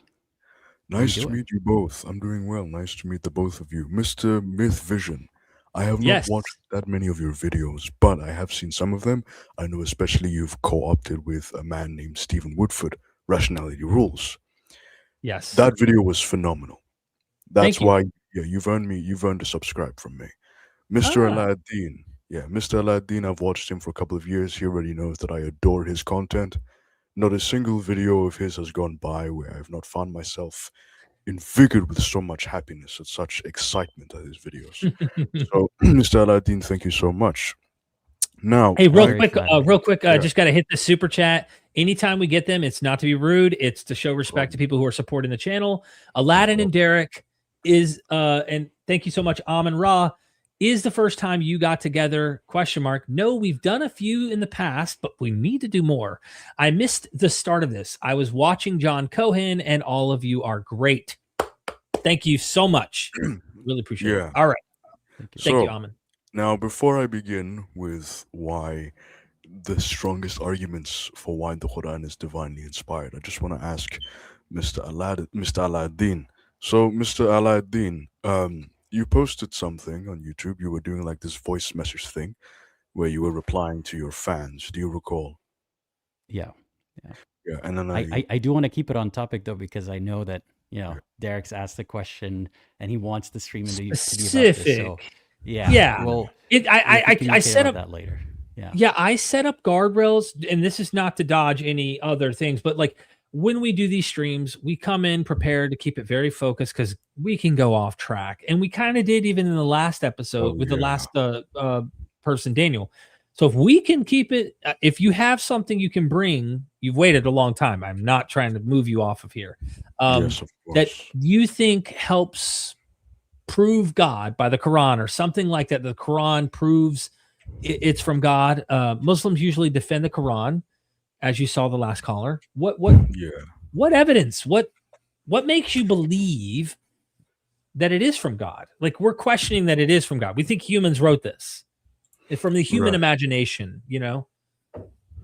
Right, I get that. So I've been doing some research, not only from how often the stream has been going, but from, well, obviously all my life practically. Here are the strongest arguments I can present to you as to why the Quran might be divinely inspired. So, Quran chapter 86, verse number 7. Now, this verse, it speaks, I'll read it out for you. يَخْرُجُ مِنْ بَيْنِ السُّلْبِ وَالتَّرَائِبِ. It means human beings. The sperm is emerging from in between the backbone and ribs. Now, obviously, the main critique of this specific argument in the Quran is that it's scientifically inaccurate. But the reason why the critique is wrong, or at least this argument says the critique is wrong, is because in the way the scripture is supposed to be predicted. Now, the reason why, not the scripture, sorry, the Quran verse is supposed to be predicted. The reason why is because this is a scientific fact that the signal for ejaculation actually occurs practically in between the backbone and ribs, so where the loins are. So that's what the Quran means by emerging. It means like the signal for insemination or ejaculation occurs between the backbone and ribs, which is what the Quran in chapter 87 verse 6 is referring to. Mikha'il, I hear you. And that could be a debate on like when God said, it emerges or it flows from there. Did he mean the signal to the neurons or like, but also, I don't know if that's actually where the origin of it is. I would assume it's somewhere near the brain, or the brainstem is where the origin of most signals are. Is that? I'd have to do research, but it's besides the point, because I wouldn't care to go on the offensive and say, well, that is actually proof that the Quran was wrong about this one scientific thing. Let's flip it on its head. What makes you think, or at least what do you think are the strongest arguments for it being a divine book? Well, yeah, the strongest argument is that so far, with the arguments that I've read, it poses a lot of scientific accuracies in the Quran. Particularly the one scientific accurate thing, which is something I don't really think, which is something I would find it hard to believe for a divinely inspired prophet not to know, is that obviously something that a science back then wouldn't be able to know, which is the semen. Forgive me if that word is inappropriate, but for that to emerge from the backbone and the ribs, I don't really think that's just information that could just be come by, right? Like, if that were the case, then the argument would have to be false, no? Well, I would have to look into that claim that, now we're talking about the signal, not the actual fluid. Why aren't we talking about where the fluid emerges from, which is from nowhere near where indicated by the Quran? Or, for instance, when the Quran talks about embryology and the steps, it gets that completely wrong. Would that then be evidence that it's not written by God? No, because you see, Mr. Aladdin, the reason why it's said to be wrong is because we're interpreting it wrong, right? Like if we actually were to go ahead and, just do all of this searching and then find out, these arguments that actually map it out clearly as possible as to why it was written, you can see clearly that, oh, wait, no, this actually makes sense. Like, for example, with previously 86.7, right? Clearly, like, yeah, on its face, it may seem a little bit weird. I mean, of course, you don't ejaculate from your back, but when you actually like think about it more, you know, out of the box, you'll realize, oh wait, this does make sense. I'm sure you guys can see what I'm talking about, But right? doesn't that sound like contorting it to mean something else so that it makes sense? I mean, doesn't it? It's kind of like me trying to actually see the truth in what it's like, in what it's posing. Like it's very clear. It's why, yeah, it's very clear. Like it's why the Quran is so convincing because of all these brilliant arguments that it makes with regards to these things, right? It So has to. let's take it back like 300 years, right? Yeah, Before yeah, sure, yeah, MRIs and X-rays and so on. yeah. And if I were to show you that verse, would it prove that, or without that verse, how would you know or how would you believe that the Quran is a divine book? You can't Well, verify anything against science, at least not most things. well, back then I wouldn't be able to because I would have nothing to prove it with, nothing to hold it up against scrutiny for, right? So what made the Quran a true divine book up until the invention of modern science? I would say possibly the control and the indoctrination of many people into believing it until eventually it was proven. So how do you know that it was eventually proven rather than eventually people found ways to explain what seems wrong? Because, like many other Muslims, I'm employing the technique of thinking outside the box to map truth onto the Quran. But how do we know that So we're not starting with your answer and then working to try to make I think that? that's what he just said. That Yeah. he's trying to map the truth onto the Quran. Okay. Yeah. Yeah. So that's kind of like another way of wording that is like you start kind of, and I'm not saying you're doing this because you've been actually pretty careful with your language and saying like it might be or could be. These are things that you don't find a lot of apologists who are Well, defending something you'll do. notice that, I don't mean to interrupt you, but you'll notice that with Muslims, right? Muslims have the obligation to not only go with the notion that the Quran is true, but then work backwards. That's why you see all of us, well, all of Muslims doing the apologetics that they do, because they're working backwards from the claim. I'm simply doing the same thing, and I'm trying to prove and show arguments, even though I'm failing miserably, that the Quran is a divinely inspired book. Look, just join the dark side at this point, brother. No, you're really nice. By the way, someone said you sound like Darth Vader's little bro, JS. A lot of people comment on that. The same thing. No, but Are let's you using let's. a voice changer, by the way, Mikha'il? No, it's my real voice. I don't know why people get so surprised by it. You should narrate. You should narrate. Thank But you. anyway, Thank so all right, what are the criticisms here, Aladdin? What are your biggest Like, critiques of what is Mr. Aladdin, I just want to refresh my perspective so you understand what we're working with. I'm saying the Quran is true, and I'm working backwards to map the truth onto the Quran by making an unfalsifiable claim. Do you see the Right. issues with that? Yeah. So what would help you start from the opposite? So the opposite assertion almost sounds like the unfair assertion to make. The opposite assertion isn't the Quran is intentionally fake and we know who wrote it and so on. The opposite assertion is we have to assume it's man-made like every other book. What would it take you to start from there? Well, it would have to me be basically, it's just a very simple step for me to drop that preconceived notion onto the ground and work from belly up, right? And say, you know what? instead of assuming it's automatically true and trying to critically think and map onto any thinking, I'll actually work from the way up and use my most honest and intellectual critical faculties to attempt to prove or disprove the divine nature of the Quran. Right? That's the most simple way of doing it, even though it's actually easier said than done. Yeah. So would you say that there has it? Sorry, go ahead. Oh, sorry. No. You want me to go or you want to go? You go for it. I figure it's worth mentioning this because I'm sure our friend knows and has heard it and the defenses that come up. I know that when I was a Christian, there was no early on. I mean, like when I was more passionate and zealous, like there was no getting me to really do that ground up thing that you just described, which is extremely difficult. It takes so much to honestly do that and to really think that, not just to try and do it as a mental exercise, but to actually like implement that into your methodology on what you do when you approach any text. But like, let's take getting away from the claim that you just made. And if I were approaching, let's say we all approached a book that had some claims in it, beliefs that we don't already have, we don't already hold to.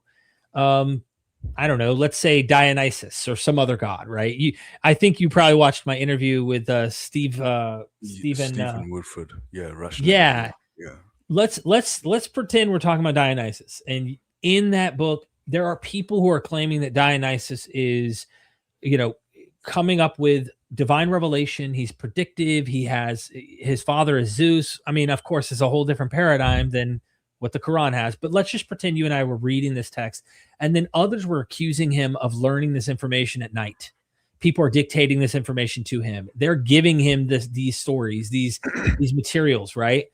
I'm talking about Dionysus. You know where I'm going with the Quran, okay? Yeah. But I'm simply making the point that you and I would not feel any uneasiness. We would not have any hesitation. There'd be no cognitive dissonance. There'd be no defense on going, yeah. He's clearly, where did he get these insights? And we see stories that sound like that. We would both probably sing Kumbaya together and go, yeah, Dionysus, this is fabricated based on, or he learned it. If we don't want to use the term fabrication, he learned it from other humans. Yeah. I'm doing the same thing. And I think Aladdin's doing the same thing when we're reading in the Quran and we're going, ideas of embryology or ideas of cosmology, as our last caller was trying to bring in modern and then work backwards onto the text like you were describing. I'm thinking of the stories. I think mythology and legend, I enjoy it, even though it can be a critique for divine revelation aspects. So anyway, I made that long analogy / thing to make the point. Why not look at the Quran and say, maybe Muhammad is picking up stories from Jewish rabbis and Christian monks or others that are coming through trade or whatever, and he's learning this information. Why do we just trust that that's not possible? Yeah, I know why. Exactly. Why do you think that is? Brilliant question.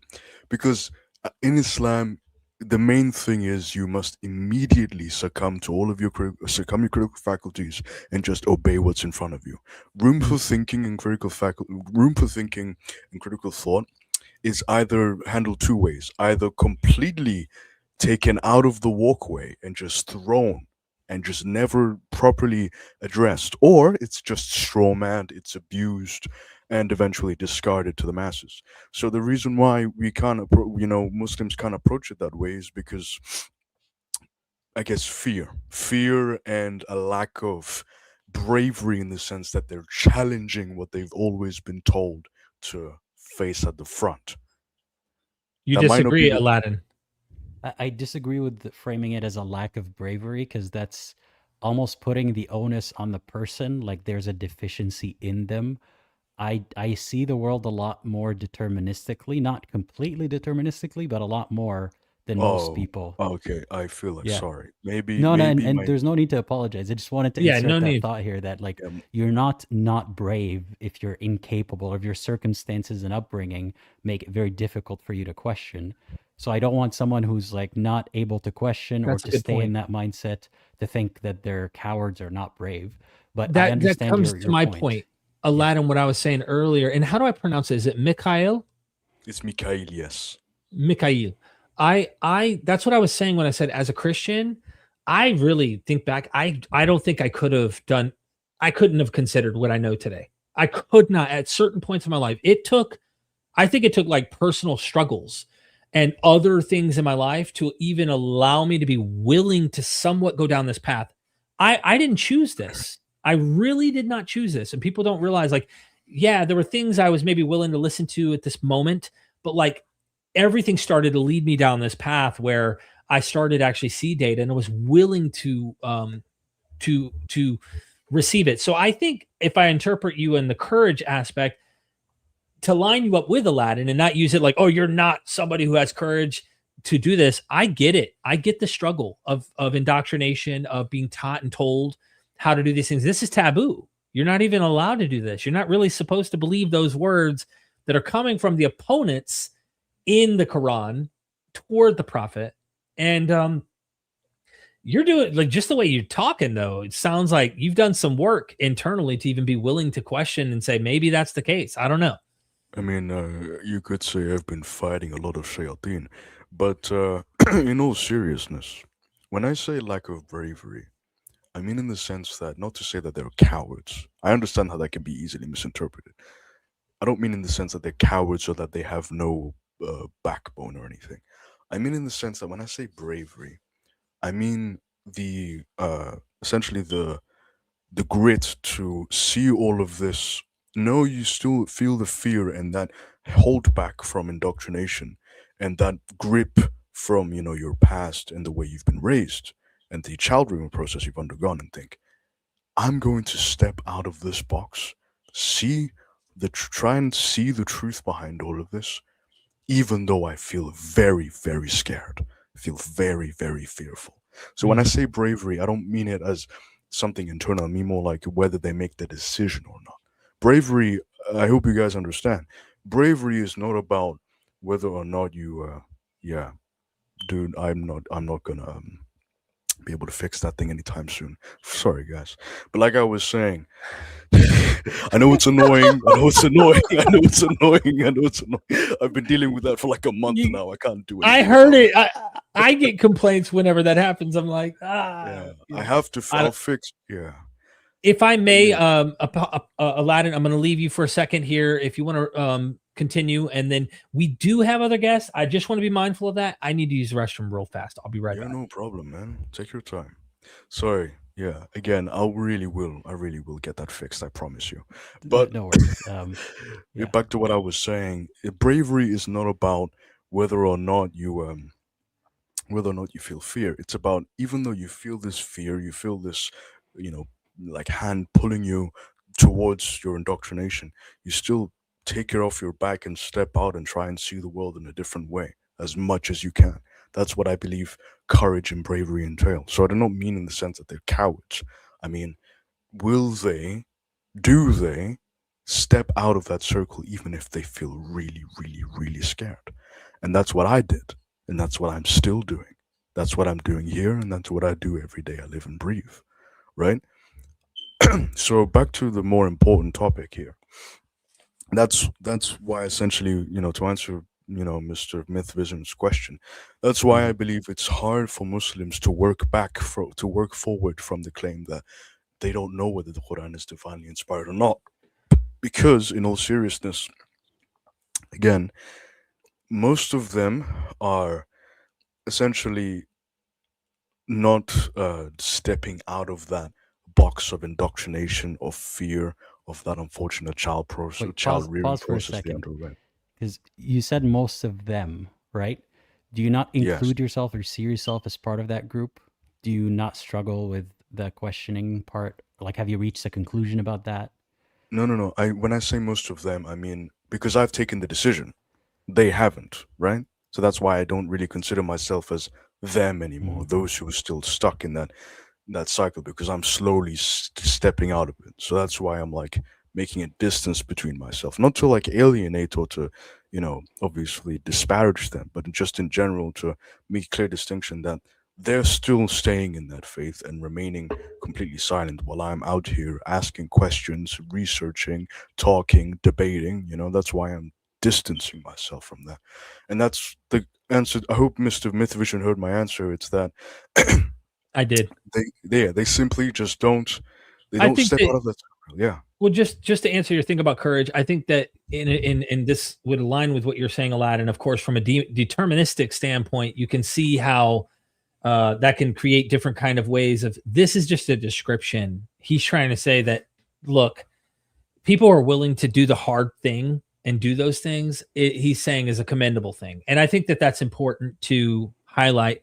I get what you're saying. Like, I feel like it took a lot of courage for me to be willing to challenge and question my own upbringing, my own faith in that sense, and other building blocks in my life, political stuff, social, like there's just so many things. But yeah, it sounds like you're on a journey, and we should talk at some point about some of the discoveries I found about the Quran. I mean, well, look, absolutely. I didn't bring them all up, but like, I'm big into the mythic comparison stuff, and I actually love it. Like, I know that there's a lot of people who just want to bash the Quran. Like, I like finding the human, the myth, the legend that humans are recirculating. I have a different way of approaching it than I think many skeptics do, where they kind of use it as a polemical ha ha ha. Sure, we can do that. We can say this is human, this is man-made, but I actually like human stories.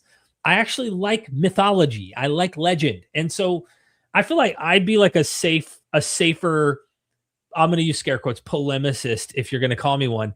I'm a safer one because I'm not like just antagonistic. Like, we can shoot the shit on some myth and legend and, have a blast. So absolutely, maybe a future episode, you come in and we can talk about those things in depth. You are more than welcome to invite me on any one of your episodes, man. I'm more than welcome. We can set a time and a date whenever you want, wherever you want.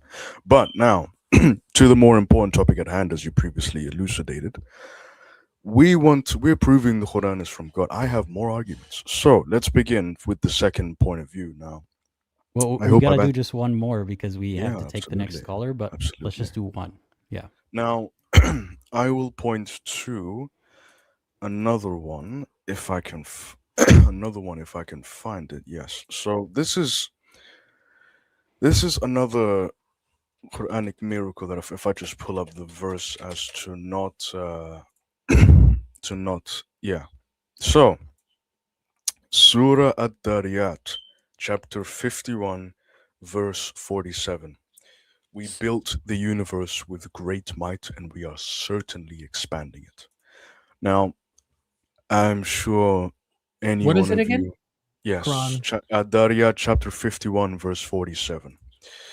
Yeah, so the reason why this is taught out to be as a scientific miracle is because I'm sure you are aware of Edwin Hubble, the man who's responsible for, well, obviously not just him, but other physicists too, who are responsible for essentially making the big discovery that the universe is expanding at a much faster rate. And this, cosmological discovery, literally cosmological, was not proven until the time, or was not even discovered, as far as I'm concerned, even with the Greeks, who managed to find the distance from the Earth to the sun, to the moon, to like an uncertainty error of like 1%.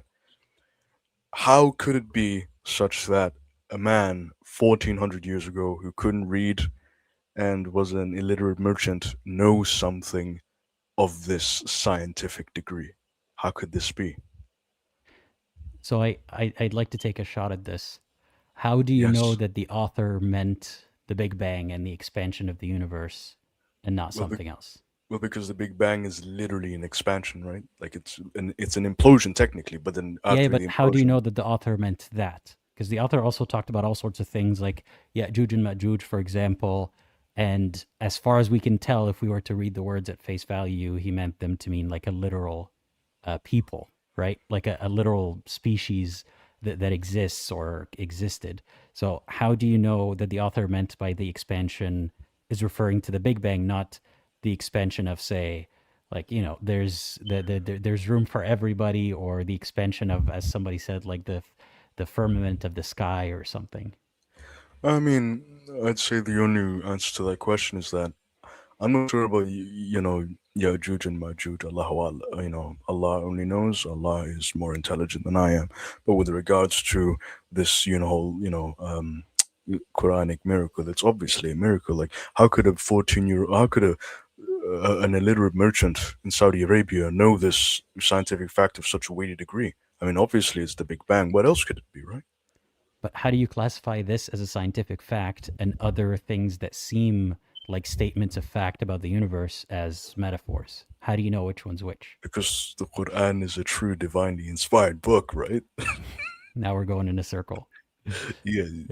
Like that's the why, right? Obviously, like you guys have to see what I'm talking about. It's a book of scientific weight, right? It's a truthful, divinely inspired book.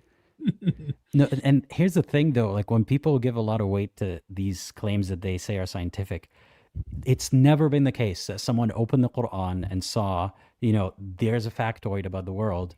I'm going to use that to discover and prove a real scientific fact or, develop a theory or a hypothesis. It never happens that way. Well, don't you think that, in the Islamic Golden Age, because obviously Arabs were the most prominent scientists of their time. Forget about China and ancient Greek, right? Obviously Arabs were the most, were there a lot of Persians too? Not just Arabs, like the Al-Khawarizmi. Was he an Arab or a Persian? Maybe I'm misremembering this. Al-Khawarizmi? Where was he from? Also, I know I butchered his name pronunciation. I actually can't. No. Where is he from? That's besides the point. Oh, he's an Iraqi. Yeah, right. Yeah. Yeah. Point is obviously that Persian, right? So obviously, like, forget about ancient Chinese people who invented silk and discovered a lot of arithmetic sequences, not arithmetic sequences, but arithmetic techniques. Forget about the ancient Greeks who did a lot of studies on cosmology and discovered the distance of the moon of the Earth to the moon to a 1% error degree, right? Forget about them. Arabs were like the most prominent scientists of their era during the Islamic Golden Age. Don't you think the Quran divinely inspired their scientific work? Like, you can see, this is obviously a book of scientific degree. Well, Like, historically, I can tell you're being sarcastic. Yeah. Of course, historically, that's actually one of the reasons is they were translating the Greek writings, and that led toward the scientific revolution. If the 7th century, with the creation of the Quran, there'd be a case, right? No, it's centuries later that you start to find that. But it's interesting, this passage, right? The way it's read in English, as if like we are expanding it, is like this ongoing expansion of the universe, kind of modern scientific interpretation. Yeah. I was just reading like Al-Tabari, Ibn Kathir, Al-Qurtubi, their interpretations, but also I do not know Arabic. I don't pretend to know the Arabic, but I'm going to try, okay, here with my very terrible pronunciations here. This is where the whole thing unravels, right? The key word is musiun. Am I saying that right? Musiun? Musiun, yeah. Musiun, which is the active participle of the verb alsa, AWS. Or awsa, yeah. Alsa. This verb means to make wide, to make spacious, to be vast, to have power, capacity, abundance. The critical grammatical point, musiun, here is not a transitive verb with the heaven as its object. If the verse meant we are expanding it, the Arabic would need a pronoun suffix or a clear direct object referring back to the heaven. The verse says, wa in ina la musiun, and indeed we are musiun. The participle stands alone. It is describing an attribute of God, not an ongoing action performed on the sky. So what does it actually mean? And then the readings, Al-Tabari says, he understood it as we are certainly possessors of power and ability. He connected it to God's capability, not to the sky getting bigger. Ibn Kathir read it as we are able to do this, a statement about God's creative power, referencing the heavens' construction as evidence of might, like God in the Bible constantly, he spreads the earth. Christians turn to the Bible. There's a spot where God spreads the heavens out like a carpet. And they go, oh, see the carpet? Therefore, that means expanding universe. And it's like, no, like they're using language people can understand. God created it. That's the point. He is simply a demiurge. He is someone who is a creator God, and he crafted the universe is the implication.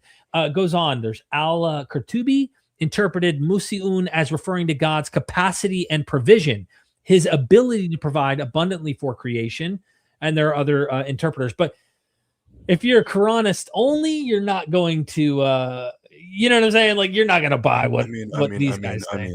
Come on, like, okay, all of those exegesis, all of those exegesis, like, well, forgive me if I butcher the pluralists, but like, it has to be such that God literally meant he was expanding the universe, right? Like, why would it doesn't make sense that since this is divinely inspired book that God would just use some form of metaphoria to allude to something that has no scientific like weight to it. Like, this book is supposed to be like, this book was made as a guidance, as a manual for people to understand the nature of God. Okay, but the origin of the Mikha'il, universe. if you look at the next verse, right, the verse right Yes. after, it's about وَالْأَرْضَ فَرَشْنَاهَا فَنِعْمَ الْمَهِدُونَ, and the earth we have laid out, how gracious the spreaders are. So, like, one could interpret that to mean that God is spreading the earth, right? How come that would be interpreted metaphorically and not literally? I mean, I think when God says that, because you know how, because human beings are so astronomically small compared to the very large earth, right? We see the earth as flat, like a flat surface, even though it's a round ball, right? When God says he spreads it out, he means like in the way human beings interpret it and interact with it as a flat surface, he spread it out for them. That's what he means by that. Shouldn't we just apply that to heaven then in some way? I mean, I think Aladdin's point is stronger. Wait, what do you mean apply it to heaven? Could you? I mean, you mean well, you were just describing the earth. Yeah, so when we're describing the earth in flat ways, we can take it to mean metaphorical things. When we're describing the heavens as expanding, and by the way, as Derek mentioned, it doesn't say وَإِنَّا لَهَا لَمُوسِعُونَ, and we are expanding it. It just says, and we're expanders, essentially. Or well, like, the thing is, it doesn't expanding entity. The thing is, it doesn't make sense for the Quran to say the earth is flat, because we know the earth isn't flat. So the only way for the Quran to make sense is if he spread it out for the humans. For them to you sneaky guy. He knows exactly what he's doing. Like, come on, gentlemen! Like, you have to admit, this is like brilliance. I like you. I like you. Like, so, just hear me out. Hear me out. You keep working backwards from what we know now, right? Hear me backwards. Sorry. Hear me for 1 second. Hear me for 1 second. Hear me for 1 second. Imagine, it wouldn't make sense for God to say the earth is flat, because we know the earth is not flat, right? So when he says he's spread it out for the earth, because the human beings are so astronomically small compared to the very weighty earth, he spread it out for this, seemingly flat surface for us. But when we apply this to heaven, he obviously means this in a realistic manner, because the heavens, which we know as the universe, for some reason they're the same thing, are obviously expanding and growing larger and larger, because we know they are, right? That's why. I know you're being sarcastic, but I want to cut through the sarcasm and ask you, what do you actually believe about this? Oh no, I think the Quran is a false book by every means necessary. Oh my! False. I think, yeah, but you come around. So did you really call Aladdin back in the day as a believing Muslim, or I did, and then from there I just left Islam. Completely. So you're telling me that realization happened in the past few weeks? The realization, basically, well, you were the catalyst primarily, but from the thinking and the discussions, I realized that all of this gymnastics that I'm doing, what am I actually doing it for? For what? Like, there's realistically no reason for me to remain in the faith anymore. There's no reason for me to remain in the faith anymore. So, which is why I decided, you know what? I'm just gonna exit myself out, do a whole 360, and just get the hell out of there. The reason why I actually wanted to come on here was because, well, number one, I like discussing, the Quran, and trying, discussing with others and see, especially because I know, Mr. Mythvision, you are not as well versed in the Quran as people like me and Mr. Apostate Aladdin is. So I thought it would be a great way for me to introduce you to, this, especially because I actually wanted to meet you. I really wanted to meet you. Yeah. I wanted to meet you. Why didn't you just say so? I'm just kidding. I'm glad you did all this. Yeah, of course. I wanted to meet Hold Mr. on. Aladdin. Are you the? I have to ask. Are you the same guy who's on Deconstruction Zone from time to time? No, so for some reason, these people It's your always, voice. yeah, people confuse me for that guy. I have to meet him. Yeah, Maybe, yeah. yeah. Look, See, yes, I really hope you. I'm on Discord, by the way, and I'm on 100%, Facebook. Send me a friend 100%, request. I'm happy to 100%, definitely connect with you. Would 100%. love to, get to hear more from you. We do have other callers, though. I hate to be rude, Yes, and absolutely. but So I'm yeah, actually glad you said that. Aladdin, anything you want to say? I didn't even know that, so it's interesting. yeah, Me neither. It's very hard to understand what Mikha'il actually means because he's being sarcastic today. But yeah, I was curious to know what I he was actually here believed after to all this. I was Yeah. here to play devil's advocate, but I figured I'd Yeah. take the piss a little bit just to make things a little bit fun. That was I'm fun. glad. Yeah. You can send me a friend request on Discord. I'd love to catch up with you and tell you a lot more and discuss a lot more stuff. Just send me your account. I will send you a friend request. We can discuss more from there. Mr. Apostate Aladdin, I just wanted to ask you one quick thing before I get kicked off and for the next caller. I asked you if me and you could do a live stream. Do you think that would be possible? When would you like to do it? Would you like to outline all the details? I think we should be in touch about that because I have a few live streams already booked for the next few weeks, and I'd like to discuss with you something before we do that. Yes. Yeah, but yeah, that's a conversation for another We day. have. So just shoot me an email. I have your Instagram. I actually did send you a message. Sure. You have. Yeah. You should check me out. I have. It's the same name, same profile picture. You should be really easily to find me. Just send me your Discord in the chat. I will add you back, Mr. Myth Vision, and I will head I out. don't know how to send you my personal, but I'll send you my group. And then when you comment in there and say, "Hey, I'm the guy who jumped on the stream," I'll add you. I don't know how to. Of course. I'm not good with Discord either. So just like I'm not like an expert on the Quran, you know what I mean? You could just yeah. You just okay, perfect. This is brilliant. Thank you. Of course. Yeah. Well, thank you guys. Thank you, gentlemen, so much. I really appreciated this conversation. Thank you, Mr. Mythvision, and thank you, Mr. Apostate Aladdin, as always.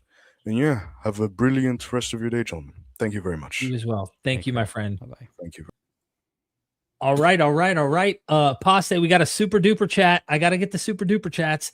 Amin Ra, back with another super. Thank you so much.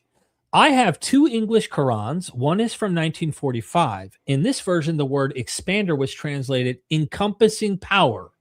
Is there any English Quran older than the Big Bang Theory that says expander? That's an interesting note. That is a very interesting note. I hadn't really thought about doing that kind of digging. And I'll tell you why I never really engage too deeply these days with arguments like these. Because when you get caught in a technicality where someone, say, refuses to see that there are other explanations for it and all that, you just waste a lot of time arguing about a specific thing and not the concept itself. So that's why I find it important to get to the root of, so say it was talking about the Big Bang, or say this, say that. Let's explore these possibilities. But that's a very interesting way to go about it. Thank you, Amon Ra, for the suggestion. You could do some digging, people. That's your homework. People watching, here's something for you to do while you're watching or even later. Do some digging, find some old Qurans, tell us what you find. Yeah, and you kind of have to ask yourself, are the translators maybe influenced by some of this idea? On to Islam, find on that website, the website that you're using, Quran.com, some Yes. of the English translations are definitely, selective and kind of implying things that aren't necessarily there. So if you select the English translation that you want, the one that I trust the most so far is M.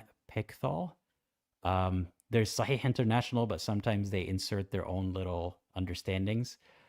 But yeah, if you check the three dots, next to one verse, for example. And next to the one verse right here? Or the settings up there might be up in the top right corner. This. Okay. And then translation, the second tab. No, it's sorry. top. Yeah, there you go. And then selected translations. And then, yeah, I choose Mikha'il. I find that to be the most reliable so far. Okay. The rest, not as much, but it's something to keep in mind. I Maybe to think compare having a them as few well. of them, yeah. Yeah, Let's try a that's couple of what you should them. do. What, Sahih International, maybe? That's one of the most common ones online. Yeah. Yeah. Okay. Well, I'll just go with those for now. I mean, we could always do more, but that's interesting. Yeah. We it is who make the vast extent, you know. Interesting how that sounds different in English. Language is funny. Okay. So we have another caller here, and I figure just to respect your time, we want to wrap things up by 7 Eastern. I think we have about an hour max before we can do, before we shut down. I could smell the dinner already, so I'm gonna have to microwave it, but my stomach's smelling it. Anyway, I want to respect the people who've waited so long. Did you want to go ahead and pop on our next guest? Sure. I think in the following order, Anam is our next guest, I believe. If you're ready, we'll put you on screen now. Hey, Anam. Hey guys, good afternoon. I'm doing pretty good. Nice. I've been watching the last 2 people on. So hey, your volume is really loud, Anam. I'm not sure if there's a way to just bump it down a little bit. Just I think we can change it from our end. I set it to automatically adjust. Yeah, let's. Oh, okay. Try it now. Testing 1, 2, 3. Sounds good. Better, I think. Yeah. Okay, thank you. So I wanted to. So I'm a believer. So I don't know if that's a good way to start, but I do appreciate atheists or critical thinkers or skeptics, because asking questions is like a good thing, and I feel like that's why people get run out of the church, so to speak, because just because somebody asked a question, all of a sudden they're a pariah. And I think that's how you mint, non-believers actually. Myself, when I, there's actually a crisis in the Dawa sphere at the moment because of the scientific miracle thing, because there's a guy, I think it's Ali Dawa. He said, just like me, because I grew up on Ahmadiyyat, and in the 80s, the idea of scientific miracles in the Quran was like, you could have printed a dozen books from a dozen publishers on the subject. And, so me confronting, for example, the last guy, right, who the guy before the last guy, when he's talking about the bone, I recently went into my friend Rob from Sentinel Apologetics. He's a Christian apologist. But Egyptian anatomy, they studied a bull because that was like important for their sacred, things. So a bull's phallus is connected by bone, and that's connected to the backbone. And then therefore, by studying one animal's anatomy, you can kind of figure another animal's anatomy. So it was understood very much like the Greeks of the time, like the Greek embryology. It was understood that like semen came from the backbone because bulls have most animals actually have a bone in their penis. So there is this idea that your penis is connected to your backbone, and that's where you're actually, so your life force, because vitalism is also at play here, your life force is in your spine. So when a man ejaculates and he has the seed, the life force, of course, would be coming from the spine, much like a bull's. I see that these scientific explanations are not, not winning anymore, right? And there was a whole cottage industry at one point of offering these things. Right. So, sorry, please go ahead. Right. So then the question becomes like, how do you get someone like me or Aladdin who aren't convinced that this is divine, but that humans constructed the Quran? How do you prove that? And someone on Twitter said earlier, when they were like, what? This is the dumbest title of a YouTube video I've ever seen. Muslims prove the Quran is from God, and they said, it's faith. And I just commented back, this long? No. One word. I said, I agree. It's faith. Faith is totally something it's an unfalsifiable belief that they have about the tradition or about this book.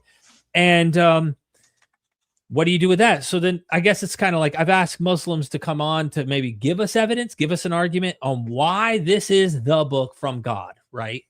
And if it's just a faith claim, then cool. I mean, no foul. I can't, we can't really do anything about that, I guess, unless Aladdin has a personal thought about that. What are your thoughts? No, I'm actually curious to know from Anam. More importantly than trying to convince us is what convinces you, or how do you arrive at your belief that the Quran is a divine book? Yeah. So short answer, literary excellence. But to go into, for example, the title of your stream today. So I think it is actually a good title because it's a very simple challenge, and it's the one the Quran itself makes. But I recently learned this from a Shia preacher. He's out in London. And so he elaborates this. And I think I knew this intuitively as a Muslim growing up in a Muslim background as well. But so the argument or the claim is this, right? Specifically because of the literary excellence.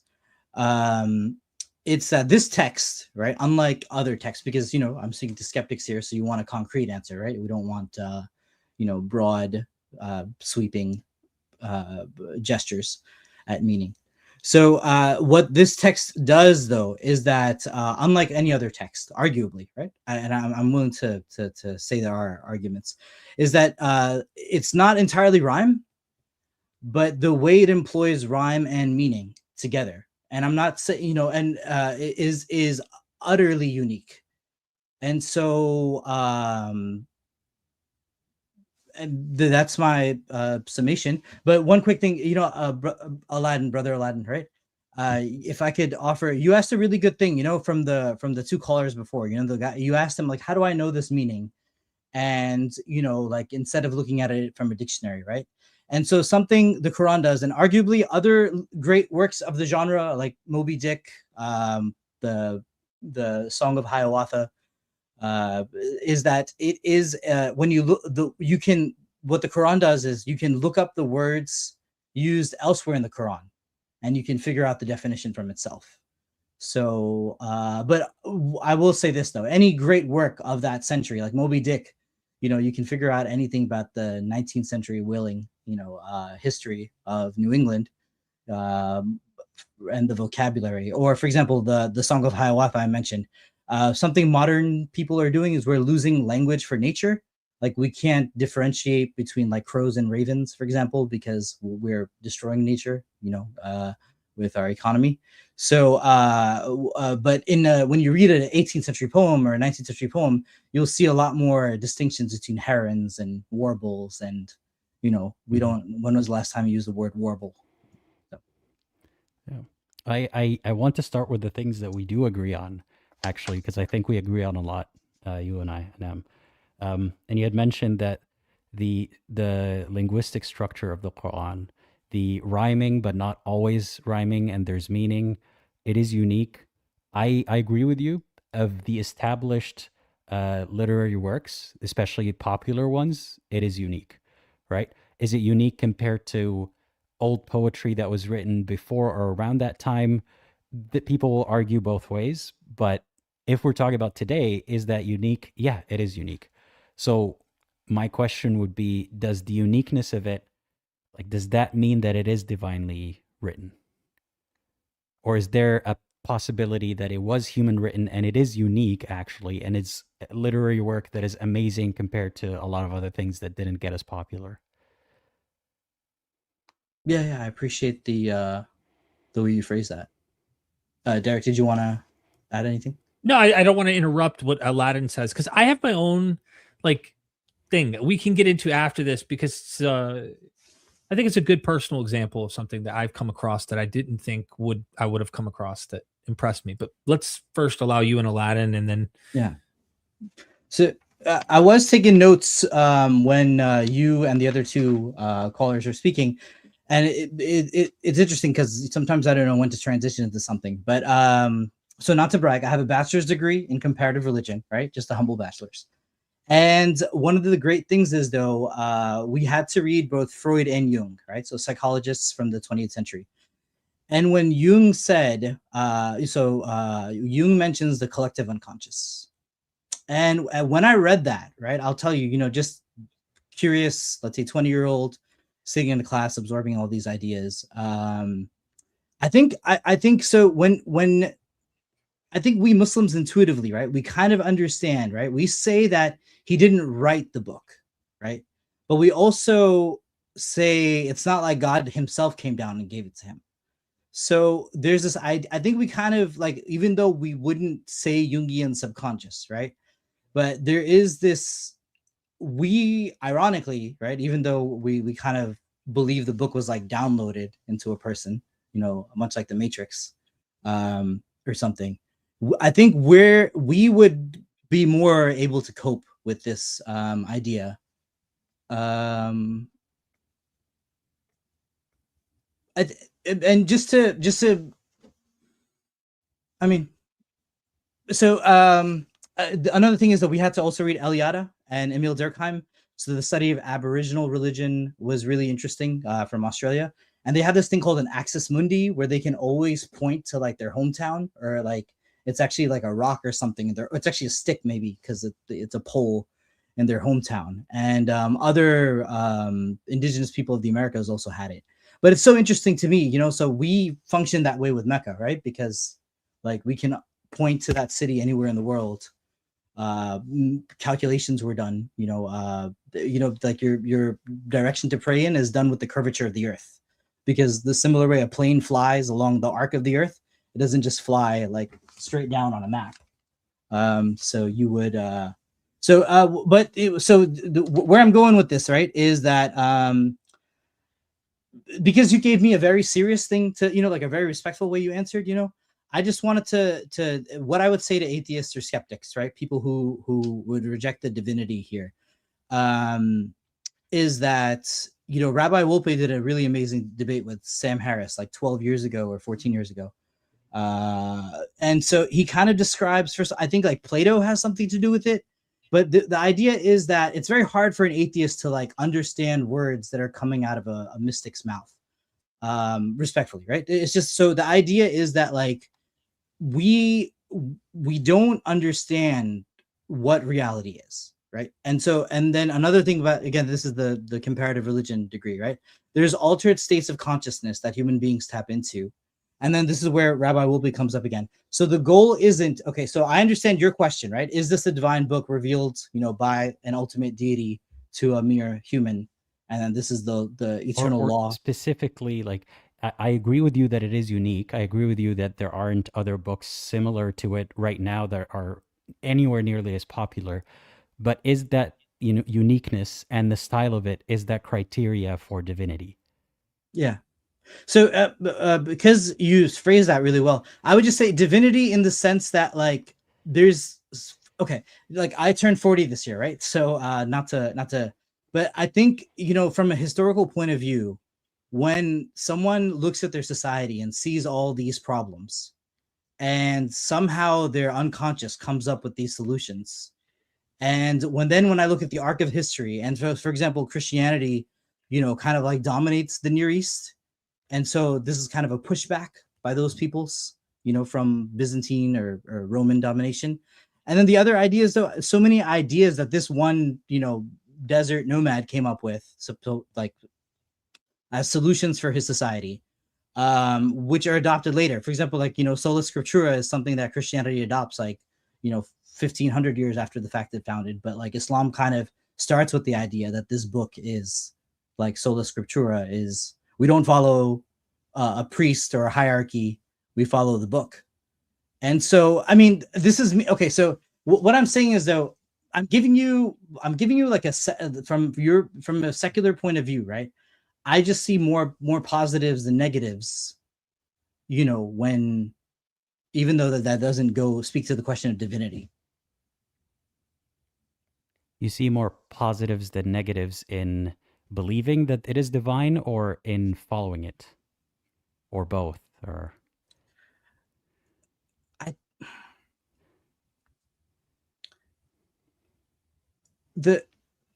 you're asking me if the book is divine. I'm saying if a contemplative person really contemplates on the problems of his or her society, right? I think at some point, like your meditative contemplation can start speaking back to you.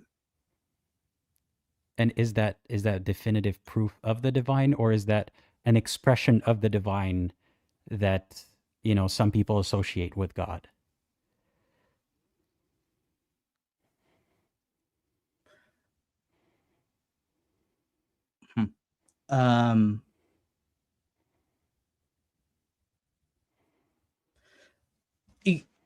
I think,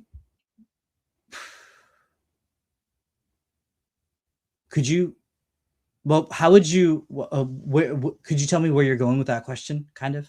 Because it's very interesting, actually. Sure. So you mentioned that, you know, someone contemplating on the problems of his people for a long time will or could be conversing with the divine in some sense, or having these revelations where the meditation is talking back, as you mentioned.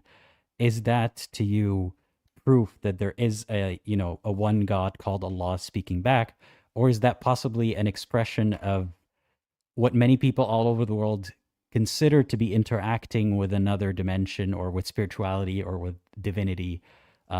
Is it as definitive to you, or is it just one of those expressions? Which way do you see it? Yeah, I think it's accurate what you said. The second half, is like for example, I think so. This is the amazing thing, because when I was a teenager, I was very Salafi or Orthodox, right? I would say that, we have these texts, and the canonical texts are what Islam goes by. But, I eventually, the more I learned about mysticism and Sufism, and we have these ideas that like every person is actually in like, this is the crazy, even heretical, right? The 99 names of God, like we manifest each of these names in different ways as well. So like a king, for example, his majesty, right? So a Jalal, right? So he embodies in a way God's majesty, but like you're not supposed to embody it totally, because only God has the full majesty. So sorry, I don't mean to be long-winded, but what I'm saying is, though, I think Islam is a vehicle, and therefore so would Christianity and Hinduism and Judaism, for human beings to cultivate an inner sense of self that's healthy and not destructive, hopefully. You're definitely very, very... I like it. Don't get me wrong. We don't draw the same conclusion, but it's much nicer than some of the stuff that, typically is being taught. But sorry, Aladdin. No, go for it. Well, I was just going to say it's very heretical, but yeah. Yeah, I'm sure you're aware of how heretical that is. Yeah, I mean, the thing is, well, I mean, no, I mean, I think it's, I think though, something I like about, even though, Derek, you and Rob don't get along on central apologetics, I think something really amazing about him, unlike other Christian apologists, is that he actually believes like truth is an open-ended system. And this is a philosophy thing. Most religion, people cannot like go here, right? But like, so and you said we might arrive at different conclusions, but so he's actually like, in other words, like, anyway, so I'll pause there. Yeah. Look, I don't know Rob like that. It's not like I have like a axe to grind. When I see apologetics and I'm thinking to myself, hey, some of these readings I've, encountered were online. That's the other thing too. It's not in person. So there's a little bit of polemics on both ends. And I was, I've bumped heads with some of these guys like Michael Jones, Inspiring Philosophy. We're cool now. That's human. As long as we realize, hey, we got carried away. Let's backpedal a little. Let's see if there's any humanity still here. The other thing I would like to say, Anam, is this, getting away from the more Jungian kind of like universal potential concepts or perceptions of God and how it might be expressed in cultural context like Hinduism or whatever it might be. The other thing I like to do with comparative mythology is also look at historical heuristic historical examples of were other people trying to write this kind of poetry at the time, right? And the one thing I wanted to say before I forget is I love the Odyssey. I never read the Odyssey, didn't know about it growing up. All I knew is that there was a guy named Jesus who died on the cross for my sins, and he was God also. And that was 3 in 1, and they're the same. And it's like, okay, they're the same, but they're different, but they're the same. So I grew up with this. And once I read the Odyssey and actually realized the the poetic nature of the rhythm that it carries in Greek, which I don't know the Greek, but it has a very, very deep poetic nature to it and a very deep story that I have cried literally listening and reading this because I get into the story. I imagine the same could be true for you when you're reading this sacred literature that you think of. That's one thing I want to comment. The other comment I would like to make is that there are historical people. So I was pulling up some of the examples I've heard when I've read some of this. There's a guy who was trying to write poetry because this was a common thing around the time that the Prophet Muhammad was around. Musaylima ibn Habib, 632. He was a rival prophet in Yamama region. We call him the liar. Right? Yes, you call him the liar. Yeah. Right. Yeah. Yes. Sorry if I no worries. Names, any of that stuff, because I'm definitely not. You said it pretty good. Yeah. He produced his own revelations and rhymed Saj. Is it Saj? Saj prose, right? Okay. The Islamic sources. Yeah. So the Islamic sources preserve fragments, always mockingly. One famous fragment about the frog says, "O frog, daughter of a frog, croak as you will. Your upper half is the water and your lower half is in the mud." Muslim tradition treats this as laughably inferior, but the framing is itself revealing. Musaylima had enough of a following that it took a full military campaign, the Battle of Yama under Abu Bakr, to defeat his movement. Tens of thousands of people found his revelatory prose compelling enough to follow him to war. The tradition needed him to be a joke, so it preserved only what sounded worst and called him Al-Kabhab, the liar, however you pronounce.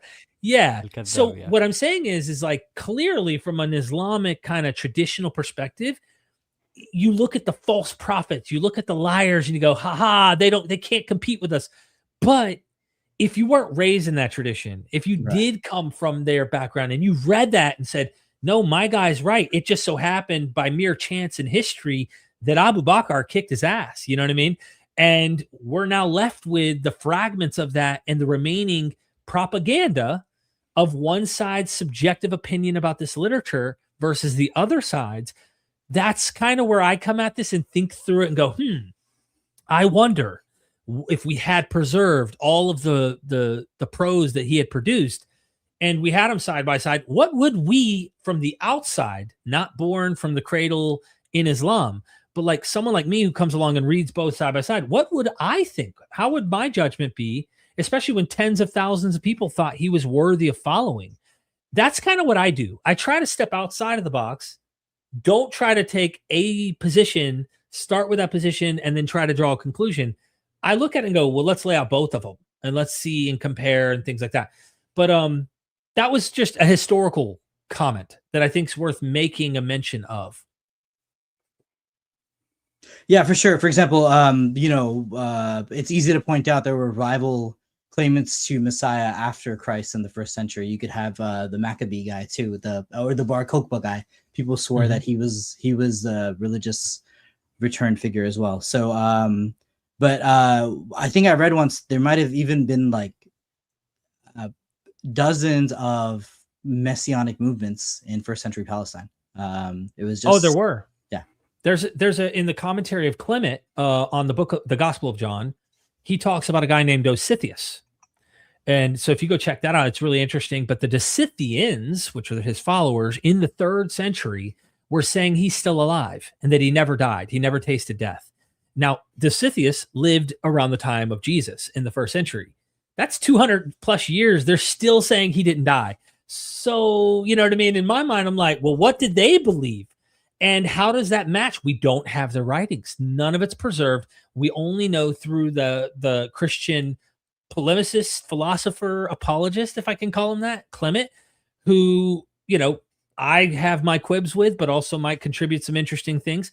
He leaves a note in there as a jab toward the Dositheans because in the Gospel of John, some of the doctrines of the Dositheans are compared to Jesus. And so there's still people around in his day that are commenting on that. Real quick, while we got super chats here, I didn't realize Worship in the House left a super chat, I think. Was it a super chat? He said no, he was a believer. He said as a believer, but didn't clarify what. Okay, that was at me, by the way. Because, I'm kind of open-ended. right? So got it. Okay. So Okay. Worship wanted to ask that, but I want to get these super chats real quick. Late Night Kaju, thank you for the gifted Myth Vision podcast membership. Really appreciate the support.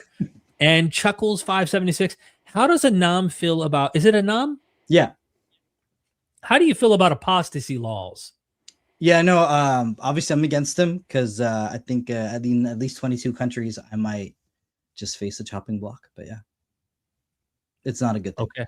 Yeah. You're not for, like, you're. Well, that's, you know, you guys you sniffed out I'm heretical on 1 or 2 points. There's a few other things I'm a notorious heretic about, but I didn't want to make the show about me.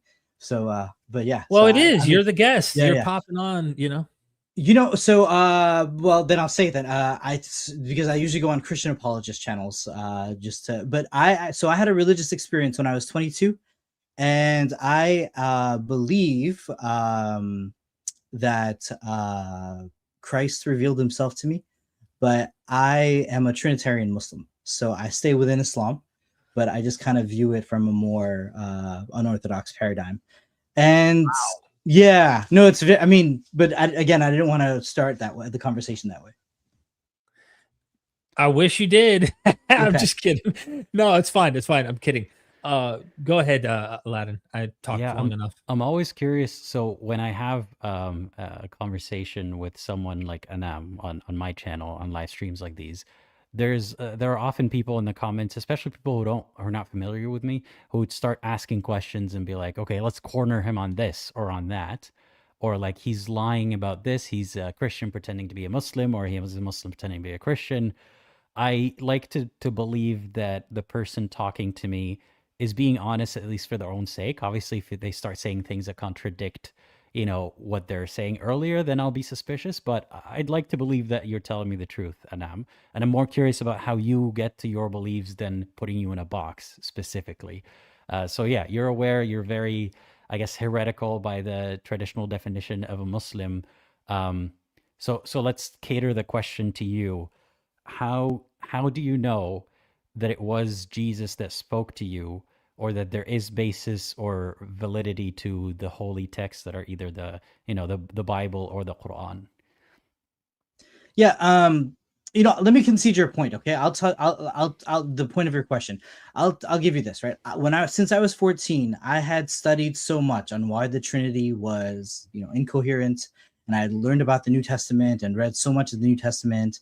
And I didn't, you know, I was so annoying about critiquing the New Testament that none of my classmates liked me. I wasn't a very popular kid. I didn't get invited to too many birthday parties.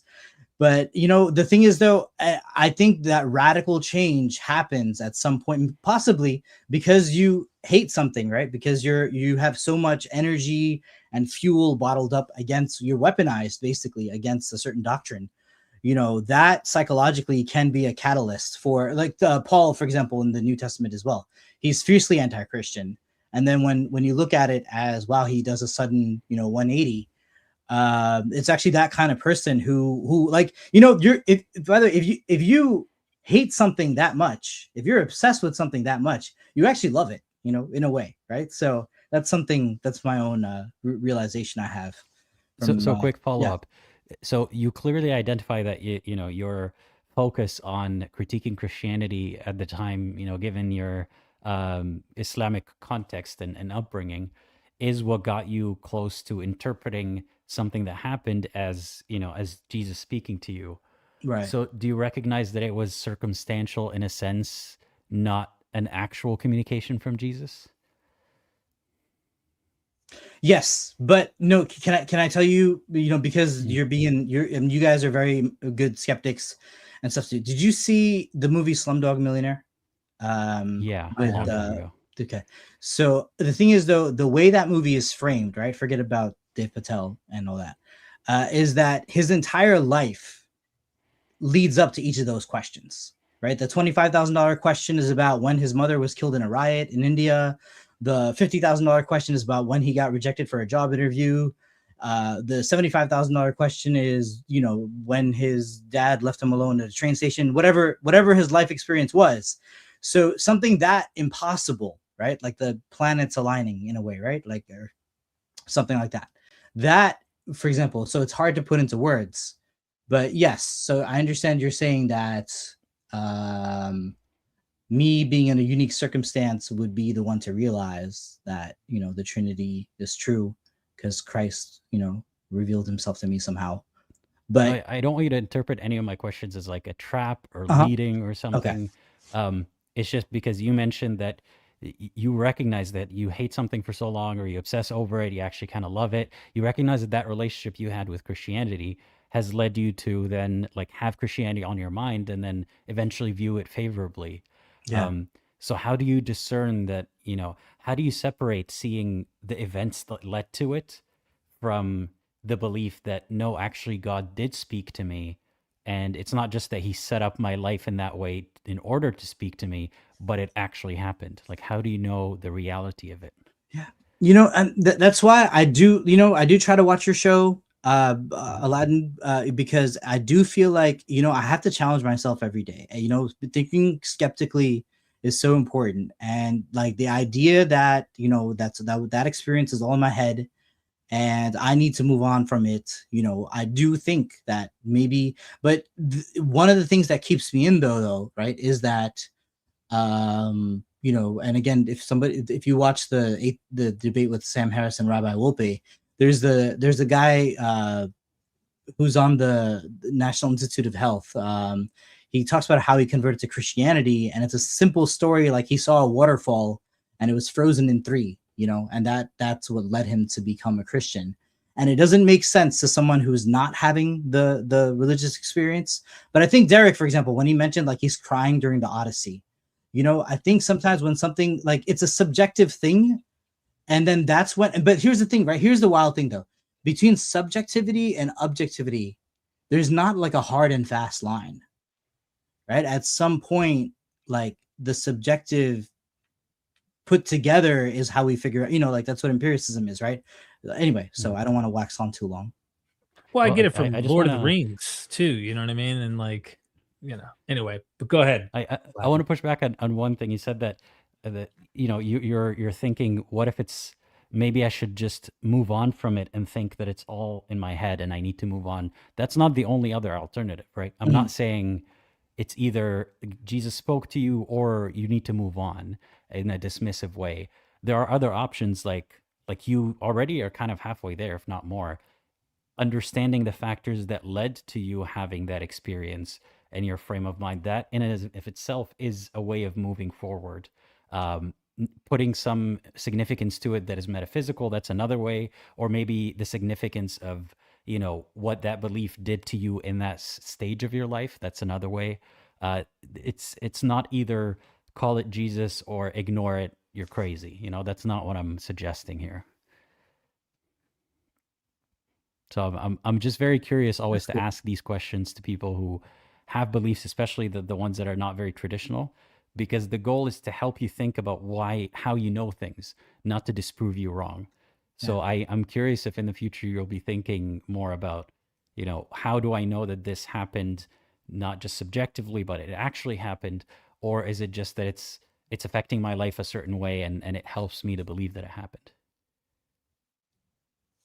Yeah, for sure. I will take your advice, and I really appreciate the tone of your discussion and your questioning, and you're a really cool guy, actually.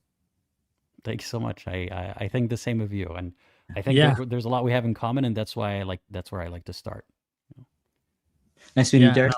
Yeah, nice to meet you, and thanks for calling in. I mean, look, I didn't know what to expect. I was bracing for impact today with Aladdin, and then I was like, wow, some of the nicest people popping in here today. So this is really cool. Good to meet you, Anam, and tell Rob I said hey. Yes. Have a great afternoon. All right. You too. Take care. Bye-bye. All right. We are getting close, man. I got 20 minutes, and dude, the food has been cooking. I'm not gonna lie. Like I can smell this food. So I'll leave it up to you. I'm fine to do one quick last caller. If you want to wrap it up, I'm also fine with that. I'm okay. Look, I hate to leave people hanging, but I want to do this more. So I don't want to leave people hanging as if we're not going to do this again. I really, really do want to do this again. I feel like we should unpack some of what maybe our discussions have been today, not to, oh, you're not here, you can't defend yourself kind of thing, but like to unpack what we've covered a little and then wrap things up and do this again. I didn't know what to expect with this kind of call. And we were kind of, wondering ourselves, right? Like, how's this going to go? What's up? I want to allow you as the guest joining me. And of course, I hope we do this again in the future. You're a fantastic person to do this with, especially in the ex-Muslim arena. And you're not just creating a war with the callers. I mean, sure, there's going to be tension. It's going to happen. These are identities that people hold, What did you think? What do you think about some of the callers that called in? Some assessments. I'll give my thoughts. And if anyone has any super chats or questions, feel free to send them in and we will address it. Yeah. Well, I could tell you, I've been doing this for a while. I take breaks sometimes, but taking calls and doing these live streams, I've done that for several years now. And in the beginning, there was almost a bit of disappointment when I would talk to people, like say some of the callers today who would be deemed heretics as Muslims. And I would think to myself, like, why are you wasting my time? Or like, is this a waste of time for the viewers? I just want to talk to the guy who was like the sheikh I was arguing with, Like, that's the point of view that I want to highlight. But in realizing that, so many of those people have beliefs that don't fit in those boxes, I found the process itself to be illuminating. So showing people that when there was someone in the chat, for example, saying, and I don't want to get into the details of it in this live stream, but, Okay. all like in Iran, there's this, there's that, and like the Muslims are planning a takeover of the West and all that kind of stuff. And then you have all these callers, right? Who a lot of them are calling us from places in the West, and each of them give us a very different perspective on what they think God is, how they interact with the religion. That doesn't negate that there are harmful things in the books, but it shows you a realistic image of how people deal with spirituality, not just Muslims, but in every religion. So I like that realistic look. And sometimes people are frustrated because they're expecting, let's corner him, let's get him to admit he was wrong. The best thing to do in this conversation is to reiterate what they're saying, make sure you're getting their perspective. And even though I can't really put myself in their shoes, I can't hold the beliefs that they hold, I can try to help them understand where I'm coming from. And I think we've succeeded at doing that today. I think this was pretty good. I mean, I'm glad it was a successful one because of the current climate in the world right now. I mean, people want to see more fire, they want to see more gasoline added to the fire. And there are some, of course, that do. And then there are others who are more like, man, we need some peace in our lives. And sometimes there's going to be fire. I feel like quoting Ecclesiastes, sometimes there's time to cry. Sometimes there's time to laugh. There's a time for peace. And I think this was in a very powerful, important episode for those who are in the West who do not know or have no Muslim friends or something like that. It's like, look, I'm telling you, be open-minded, because not everyone thinks, the same way. Not everyone is the same way. Even if they have the same beliefs, someone might come in and they might be Sunni or Shia or whatever, and they don't, they're not, it's individuals, right, that make up a lot of things. And so someone might go, oh, all Christians do this. It's like, no, if you talk to many, I have many Christian friends, and yet I'm still critical of Christianity on a regular. So you can do both. I think that there's a chance we could have a pretty successful continuation of doing this with more callers. And I think it's enlightening for many reasons. I mean, sure, we need to have debate, but also there's a time where it's like we can cross that aisle and have the conversation. And by the way, you're really good at not trying to make it so antagonistic. You know what I mean? Like, we could get antagonistic, but you're very understanding of the people, or trying to be understanding of the people. You know what I mean? I appreciate that. Yeah. Yeah. I mean, yeah, you know me. If you wanted someone to come here and make things loud, that's not the right person. But I think this is more productive, though it causes less clicks. So everyone hit the like button. If you want this kind of discourse to be more popular, make it more popular. Leave a comment, share, subscribe, do all that stuff. Because without you, we can't do this. So that was my shout out to the audience. True. There are going to be some wars, okay? Don't get me wrong, in terms of ideology. There are going to be those. That's going to happen. I'm going to have guests on who are a little more antsy, a little more, what's up. But those are fun. As long as we understand at the end of the day, like, listen, let's not make that hate. Okay. Let's just say, I don't agree. Let's disagree. Let's see the flaws in people's arguments or whatever. And we're not trying to like create some type of hatred toward a people on for, that. Because at the end of the day, as I said before the stream, Aladdin, a lot of these people were born and raised, or as you just had this guest, they had a religious experience, whatever. You might say that, well, that was a delusion, or because humans have those, or whatever it might be you want to say. Okay. Their identity is wrapped up in these things. And I just want to be cautious is all I'm saying on how we do a lot of that. Does that make sense? Yeah. Yeah. I hope I'm making sense. Yeah. I hope I'm making sense. Anyway, anything from you, man? Any final words from you? No, just to keep watching, keep engaging with, with an open mind and honest intentions, and try to think the best of other people till they prove otherwise, And thank you for having me, Derek. Make sure again to like. That's what I always tell people. If you want to see more of this, make it happen. So hit the like button. Absolutely. Thank you, brother. I'm going to go eat. And I think we need to do this again. And hopefully within the next, I don't know, we'll figure it out. We'll talk. Yeah. Talk to you later. Thanks, man. Everyone, have a wonderful day. Son, do you want to know what the truth is? After this, there's no turning back. You take the blue pill and you wake up in your bed and believe whatever you want to. You take the red pill and you stay in Wonderland, and I show you just how deep the rabbit hole goes. Remember, all I'm offering is the truth, nothing more.